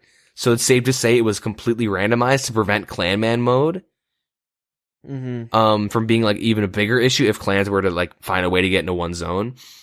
So during only the first round, but during the first round, you had an advantage against someone if they're in Falador and you weren't. Yeah. Luckily, the Falador zone lasted so much longer than the Anakarl zone that regardless, it came down to gas coming into that. It was like 10 minutes of like them running in circles.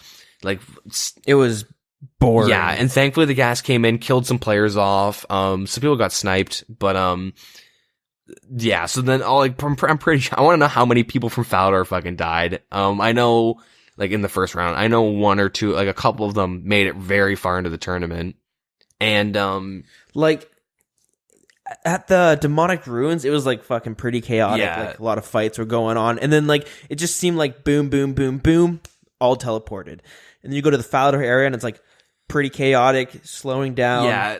slows down, one person's getting attacked, and they're running in circles. Yeah. Oh, 4 people got caught in a barrage, and 2 of them died, 2 of them escaped. Like, it was like one clan on the northwest and one clan on the southwest, and the one of them was like a clan and then random people. And that's the thing that kind of boggled my mind, because Foe was in that pile of like one of them, and I peeped his stream for a little bit, and it's like there's a lot of random people there. It's not all just two. It's not 2 clans. It's like a lot of random scared of that one clan, and they're like taking refuge with each other. Yeah, but yeah, it caused it to, be really stretched, drag on a little bit. So the whole prayer advantage wasn't that big of a deal, because in the end they just stalled too long and got fucked. And plus, the people at the demonic ruin, as soon as it got down to the number, they all got ported out of that area. So, like, they were out pretty quickly, where they wouldn't have gained. Like, it's not like if it was reversed, like the 2 groups were reversed, and the person that was standing, the people that were fighting for like 10 minutes was at the demonic ruins, then you'd be like, man, everyone's gonna have full prayer. But luckily, they got teleported. Yeah, well, the big thing with the demonic ruins is that during the fights, when you have like 3-4 prayers going, you're not losing as much as opposed to someone like in Falador, where they're losing a crap ton and they're probably running out of prayer. But regardless, I'm just saying, if the 2 groups changed, like the group that went to Falador actually went to the demonic ruins, where they stalled for the whole time because they were too scared to fight. They would have been in a much better position for the next round. Yeah, that would have been bullshit, but it worked out. Yeah, so, that was pretty good. And then, so now we get into the final 1v1 brackets. And camera work was really bad at this point. I don't know who it was, but either they're... Okay, we should say it's really bad, because it's not like the person was nonstop moving. It's just they were, though. They were so fidgety with the camera. Well, I was getting like motion sickness. What the fuck were you watching in VR? Like, it was or just like, this is like what it sounded like. And then they would just like swap to the next fight. Like, they like I didn't think it was that bad. It was decent, but the problem is like, I mean, which makes sense what they were trying to do, though. They were trying to kind of give like everybody equal screen time. But the problem is like, you watch one fight, you start getting invested in it, you start picking sides, or you start like trying to predict who's going to win when the 2 people are fighting. And like, plus you're watching them, it's right from the beginning, and you're kind of like, oh shit, like this guy's been getting hit more and he's running out of food, but then they'd switch it, and now you're seeing 2 other people fight, and you're just like, all right, I kind of missed the first minute of this, and you know what I mean? These guys are just 2 randoms to me, basically, at this point. Even though the other 2 people were 2 randoms, but you're like, no, man, the guy in the dragon medium helmet, I think he's going to win it. You know what I mean? Yeah. And then they wouldn't go back to it, so you weren't really sure whoever won that fight. Yeah, my big complaint is just like, they were skipping too much throughout the fights, but they were also too zoomed in, and the person that was controlling the camera wasn't really aware of the DeadMan symbol in the top middle of the screen. There was a lot of moments where he was covering up a player or like a health bar with the symbol, because he was just so zoomed in and picking really weird angles too. I just feel like the person, it was his first time doing any type of observation, and maybe he was like a 3-tick or like a tick manipulating skiller. He likes to be fully zoomed in. I don't know. Or at the same time, we don't know how the interface is for him to work with, because you know what I mean? It's different than how we play it. So it could be different from him. Maybe it's like the hot air balloon thing where he's just got buttons and it takes like a couple seconds to work, a couple ticks for it to register. He's having to do like mathematical equations, like, okay, lower it by 7 degrees. Yeah, it was, but besides the camera work, a lot of the fights were really fun. So the people on stage, there was no Bodhi, I'm sorry guys, but there was, Manked Up Mage, there was, Sick Nerd, there was MMORPG, and is that it? Robert. Oh, and Robert, yeah. So Robert and Manked made it into the 1v1 brackets, which is really good, because in every other season, the streamers die like before the pile. Like, they die so quickly. And, they, like, those two made it into like Robert made it into the first couple rounds. It was pretty good. Like watching like, oh look, this guy's on stage and he's like doing well. Like it's really cool to see. And Manked Mage was like doing work. And as like the brackets went on, there's a lot of really good fights. And then eventually Robert gets eliminated. And then it gets down to like the final like 1v1. We'll just skip all the way down there. Manked Mage, who's like on stage, has made it all the way to the semifinal, so he's guaranteed to win $10,000 at this point. And it was super hyped. The person he was playing against, his name was Goofy something, Goofy Puck, Puhk, and that guy was like. I also heard him referred as Psych or Psy. Okay, yeah, he I don't know. He was known for planting flowers, filling up his whole little fighting arena with flowers, which is probably so they can't mithril flower and he can stack under them with or just to troll around, but make it look pretty. Yeah, he had a huge gear advantage, and throughout I should jump back, sorry. I think in like the semifinals, Manked was against a dude who had a DFS, which was a huge upgrade for him, and that's major. Like to have a DFS, like, you know, as opposed to a rune kite. Defensive bonuses are stupidly good, but he killed the guy and never equipped the shield, and I never found out why. I'm assuming because it was charged. There was some weird interaction with like the shield was probably fully charged. I mean, you're gonna charge, or the person uncharged it. Well, like if it's charged, it's untradeable. So I'm thinking when he died, it's an untradeable, so the item got removed from the game. Or maybe turn into a pile of coins. Who knows? But if it's uncharged, why would you want to equip it? Because it's as strong as like a mithril shield if it's uncharged. Is it? Yeah, it's super weak. Don't you get a strength bonus from it though when it's uncharged? It's not much then. Well, I know it protects you from the crossbow, the Diamond Bolt's E. And maybe it charges through there. But yeah, if it's as good as a mithril, maybe that's actually why then. That's probably it then. That is it, I'm gonna say. That's definitely the reason. I'll go as far as say that. But 100% confidence. Yeah, but I'm gonna say that's the reason. Yeah, it was really good little 1v1. It was super hyped to watch a guy on stage go, and it's like really fun 1v1. And yeah, he ends up dying though. He comes in second. And a little sad, but don't worry because it's found out the guy botted. Auto-clicked, yeah. Yeah, still botting. Still using it. Yeah. But yeah, he auto-clicked like Fire Strike or some shit overnight. I mean... Yeah, auto-clicked Fire Strike. He even admitted it on Twitter. He admitted it. Just saying, lol, I probably shouldn't have Fire Striked overnight. Yeah, you're an idiot. Sorry, buddy, you're dumb. Like, you don't even get 10,000. He owned up to it, though. You know what I mean? Yeah, good for him for admitting to it and pulling what we're going to move on to next is a dead botting fucking whining about getting banned. If you know... So, who's dead botting? If you know... We've talked about him in the past because, dude, I tried looking for this, but they didn't specify. But man, I swear I remember Jagex saying the dead botting is indefinite banned from DeadMan Yeah, mode. no, he is. Because we talked about him in the past. He's known for DDoSing. He runs the Lit Clan or something, but he's known for like DDoSing and botting like crazy and doxing people and doing like all this really scummy shit. And yeah, so anyways, throughout this tournament, he got banned on like 3 or 4 accounts and kept like, oh my god, I got banned. What the hell? I didn't do anything. I did nothing wrong. I didn't bot on any of them.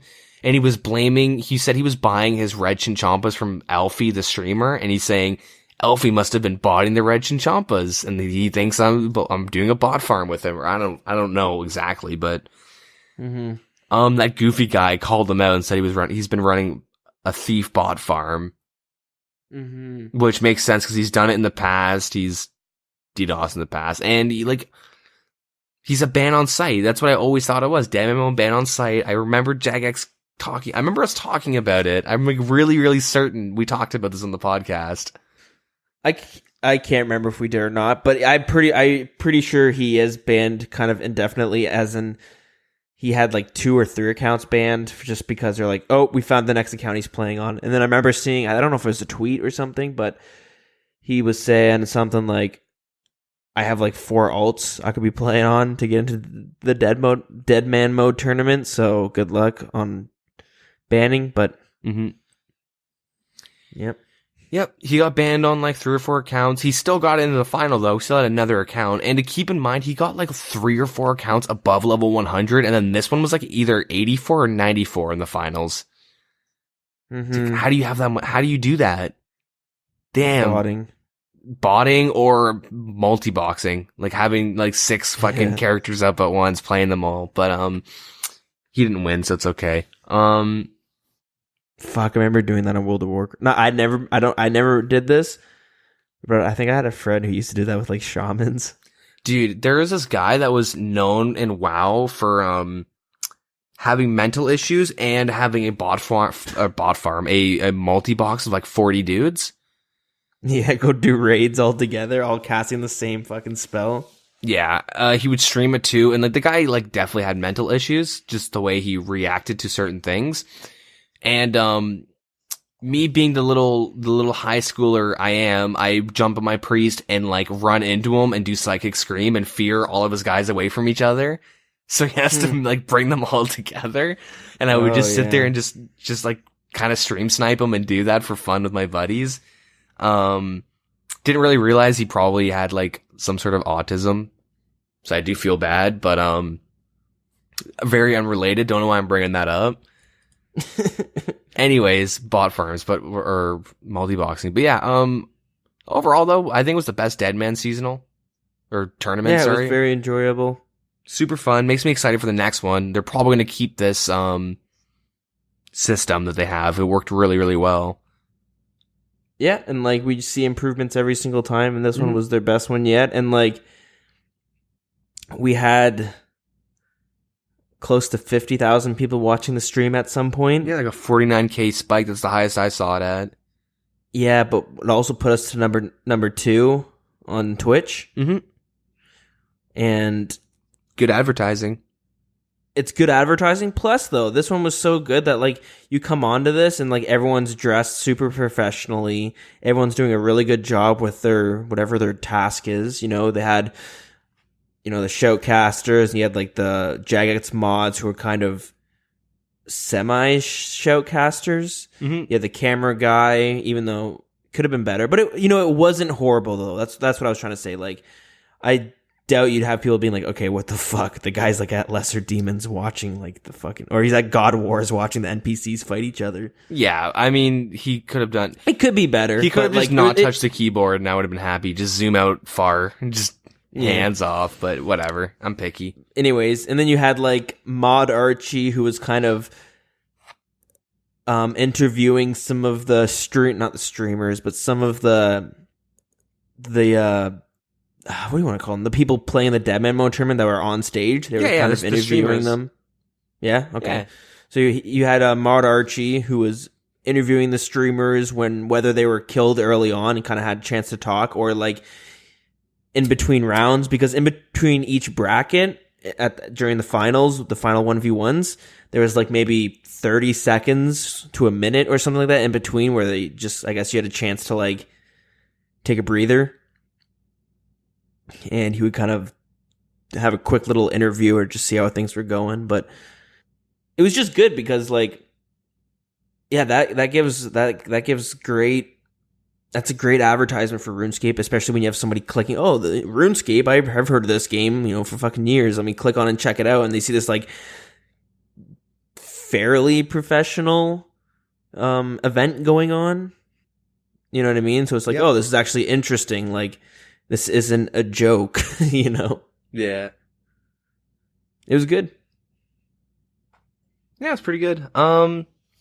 All right, now this is where we go into. Do you have any suggestions on what they should change and fix, or add? Not even fix, just like, do you have anything? Have you thought of anything that they could do for the next seasonals? Not this one that's already started, because it does start right after the final. But I don't know. I would like to see them. Like, the chests were great. I don't know how you can make it more fair to like the solo noobs, but you know what I mean? I really enjoyed that one moment where, yeah, the noob guy was running up to it and Yeah. everyone was getting all hyped up and shit. And then when he got it, everyone just cheered super loud, even though, you know what I mean? It's just fun. Everyone cheers for the underdog and things like this, right? Yeah, I don't know. It was pretty good. I feel like just keep upping the production. At this point, I don't know. I don't know what else they could change to tweak it besides just getting better at doing it the same but better. Yeah. I don't know. You? So I have two things I just wrote down randomly. One, I've suggested this before, and like I really think they should play with this idea just for the season, not the tournament, but for the season, and to have things that change up the meta, because there is a concrete meta in like the tournament and in the seasonal of like, you're doing melee, you go macro quest, like waterfall, fight arena, all that stuff after you get your 10k from, or your 5k from, the stronghold, you get your fire strikes and stuff. And then you can go PK people, or you can go macro quest and get your stats up, and then go train for the day and then get off or whatever. Or you go kill dragons with range or mage, or like whatever. Like it's super like optimized at this point.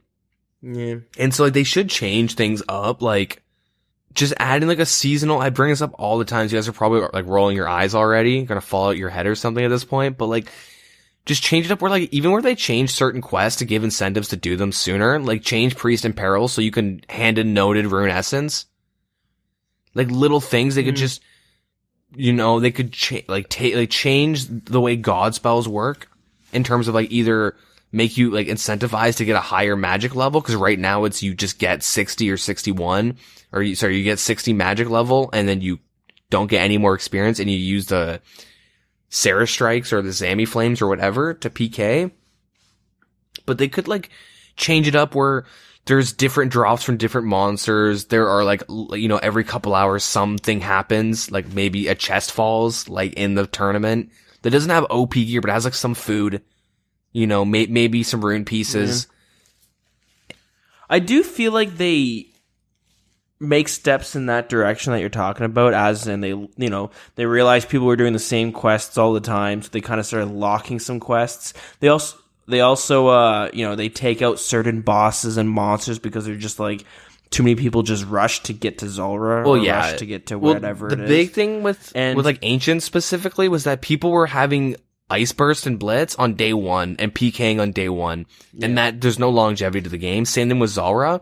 People were doing Zulrah on day one and getting a blowpipe, and like now they're disgusting, or they're getting a Serp Helm, whatever they're getting. Yeah, but not only are they adding experience caps, so you can't get to levels to fight those things now on the first day, but they also, they remove a lot of things from it. Like, again, a lot of people were rushing to get to lava dragons. Yeah. Because whoever controlled lava dragons could get a ridiculously good prayer level, but they removed that completely from the game. And even with you saying, like, maybe change some of the monster drops and stuff, they sort of did that with, like, some of the, I don't know if it was all bosses or just the wilderness bosses, but they gave them Cerebrew drops.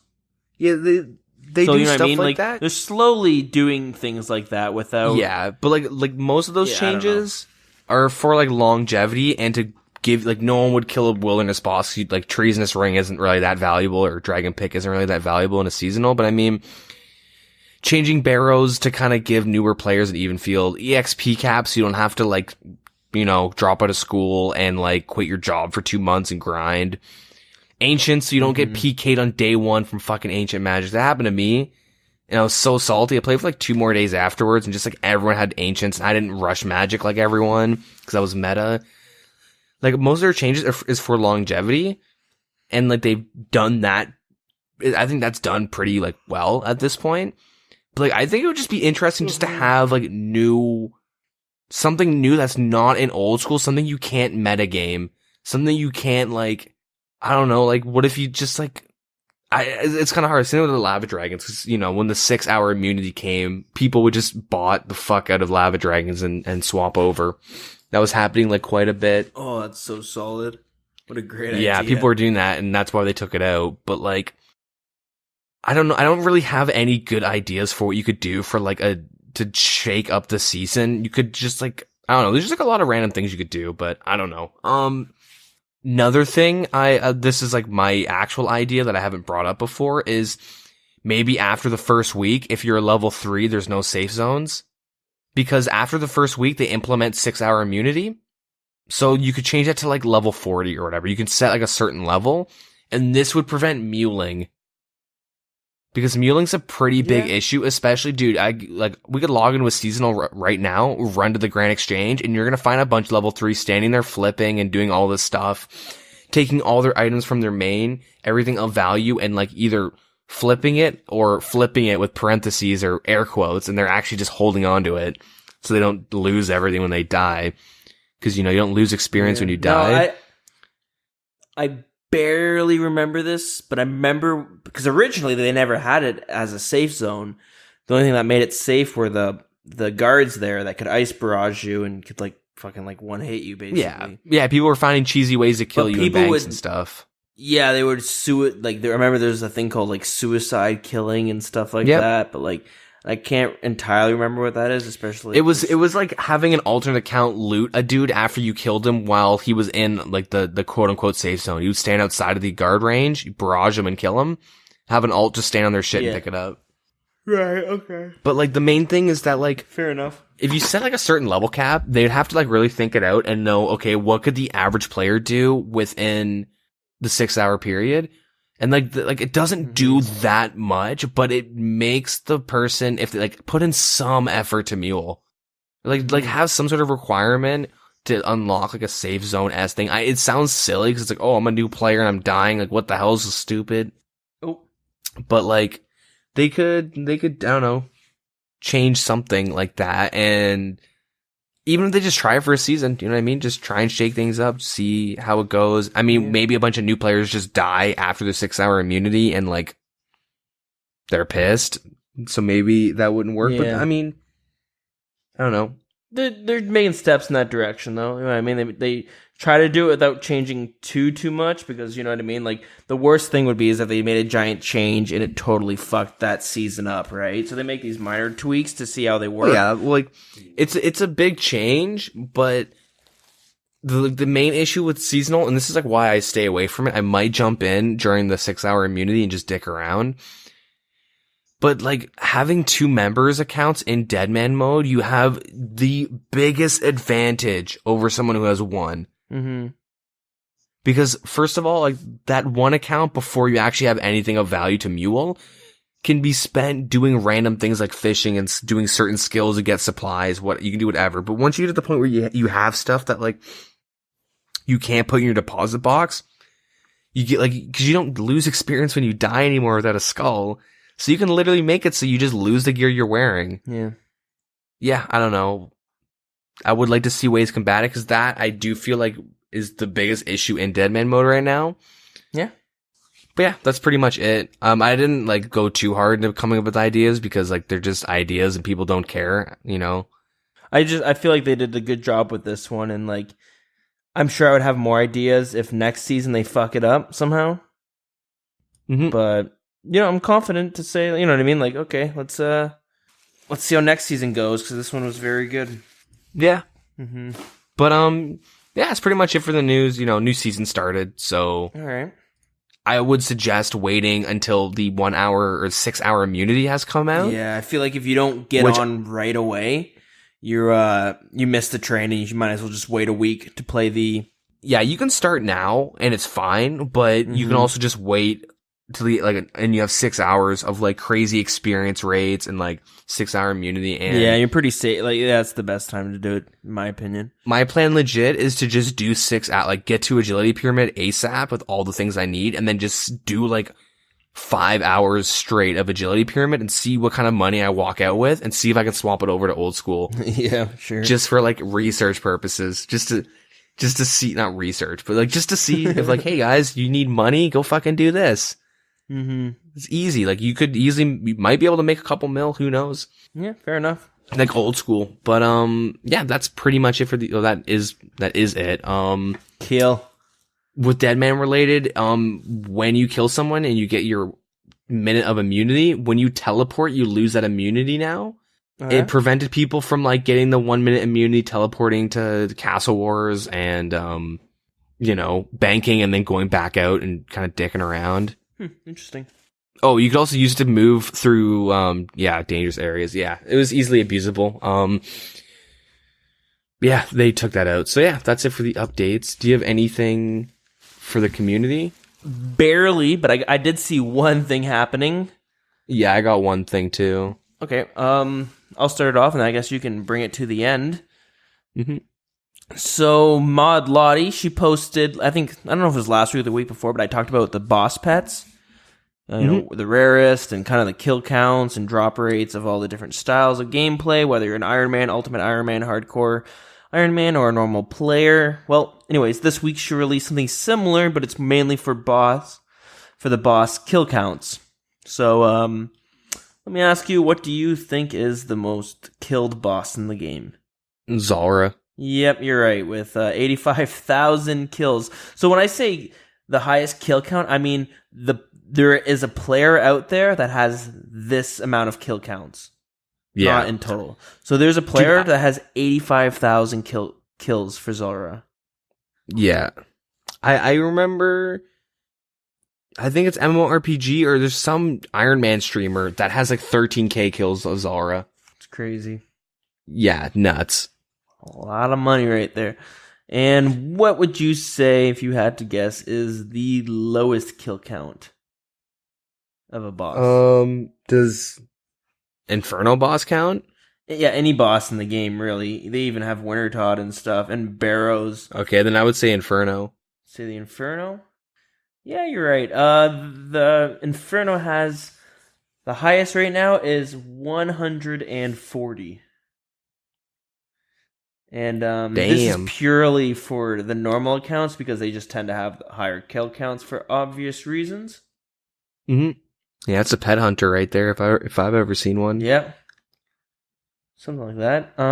But something interesting to note is Jad, the normal fire cape, the highest kill count is 320. Really? Yeah, I expected some more. I don't know about you. Yeah, I did too. Interesting to note is Obor, for normal players, the highest is 597. Free-to-play boss. Yeah, I'm not too surprised by that. All right, so yeah, it's a little low. I expect it to be higher, but Ultimate Iron Man, the highest is 1,002. Okay, I did not expect that. What the hell? Yeah, almost double than the normal. For what, though? Maybe he's a free-to-play Iron Man, or Ultimate Iron Man. I don't know. Maybe he's just doing it to have rank 1 kill count. Yeah, I guess so. There's no high scores for it, but whatever. The Deranged Architect, the Deranged Archaeologist from Fossil Island, released... Was that released back in the summer? No, that was September-ish, I believe. Fossil Island? September-ish, yeah, August maybe. So I guess, yeah. I thought it was like July or June. Anyways, the highest kill count is 579 for that one. It's pretty low. Oh, raids, the highest is 3,003. Raids complete. Damn. For normal, although an Iron Man has 3,800 complete. He wants that T-bow. Cool. He wants that big old T-bow. Yeah. And actually, this is kind of funny. I mean, I guess it's a little expected, but for Winter Todd, a normal player has 8,200, an Iron Man has 9,140, and a hardcore Iron Man has 8,400. And this Ultimate Iron Man was 7,500. But it's just funny to see, excluding the Ultimate Iron Man, a normal player would have the lower than an Iron Man and a hardcore Iron Man. Yeah, I guess you do it for all the extra items you get. You get like a lot of seeds and money. It's a really good way to start off your Iron Man. Yeah, it makes sense. Mm-hmm. Barrow's chest, you have a guy with 11,000, and Iron Man is 4,600, and Ultimate Iron Man 4,500. So I guess those Iron Men are pretty unlucky at getting their pieces. Yeah. Yeah, I think that's about it. All right. It's pretty cool. I'll post the list afterwards. It also shows you some of the hardcore Iron Man kills that someone had gotten, but then later on died. Mm-hmm. So it'd show you like how well they did at some point. You know? Yeah. But yeah, anyways, the one thing I found, did you hear about the bot glitch that happened? Let's hear it. What happened? So somebody has a free-to-play bot farm that people discovered like an exploit with, where you could just trade them and they just start giving you shit. No way. Yeah, some dude made a YouTube video of him for like a couple hours just trading random bots in a free-to-play world, and him and his friends were doing this. And he was getting just like a bunch of oak logs, like noted iron ore, lobsters, just random shit like that. Wow. And just pretty interesting because he was just doing that, and he was making like $2 million an hour or something, just trading bots. And like the video on YouTube that he has is him just trading every person in Lumbridge, and they just trade him back and start giving him shit, or they'd be like, "Why are you trading me?" Yeah, that's crazy. If it was like not a bot. But yeah, and the dude ends up trading one bot, and the guy just like handed him 22 mil. That's fucked. Yeah, like that's pretty. Yeah, I don't know. It's pretty nuts. Just all the free money to be made. Yeah, I also think that's a video you should post up on we'll post it on the Discord. Like I said, we have a text channel, which is, I guess it's hashtag the Wilderness Podcast, in our Discord server, where we post links that we think are interesting that we normally plan on talking about, or that we do talk about, I should say. Mm-hmm. So we'll throw that link up in there with the boss logs. Yeah, it's pretty cool. Yeah. Anything else interesting happening? Because like I said, I haven't been able to pay too much attention. I haven't been able to pay a whole lot of attention. Just 'cause I've been super busy, but yeah, I think that was about it.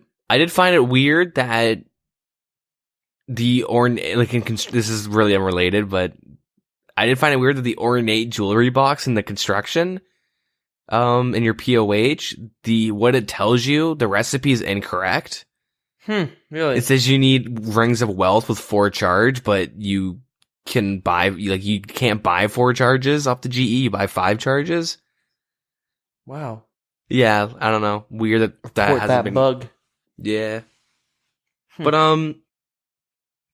yeah, that's pretty much it. Not too much I took note of in the community.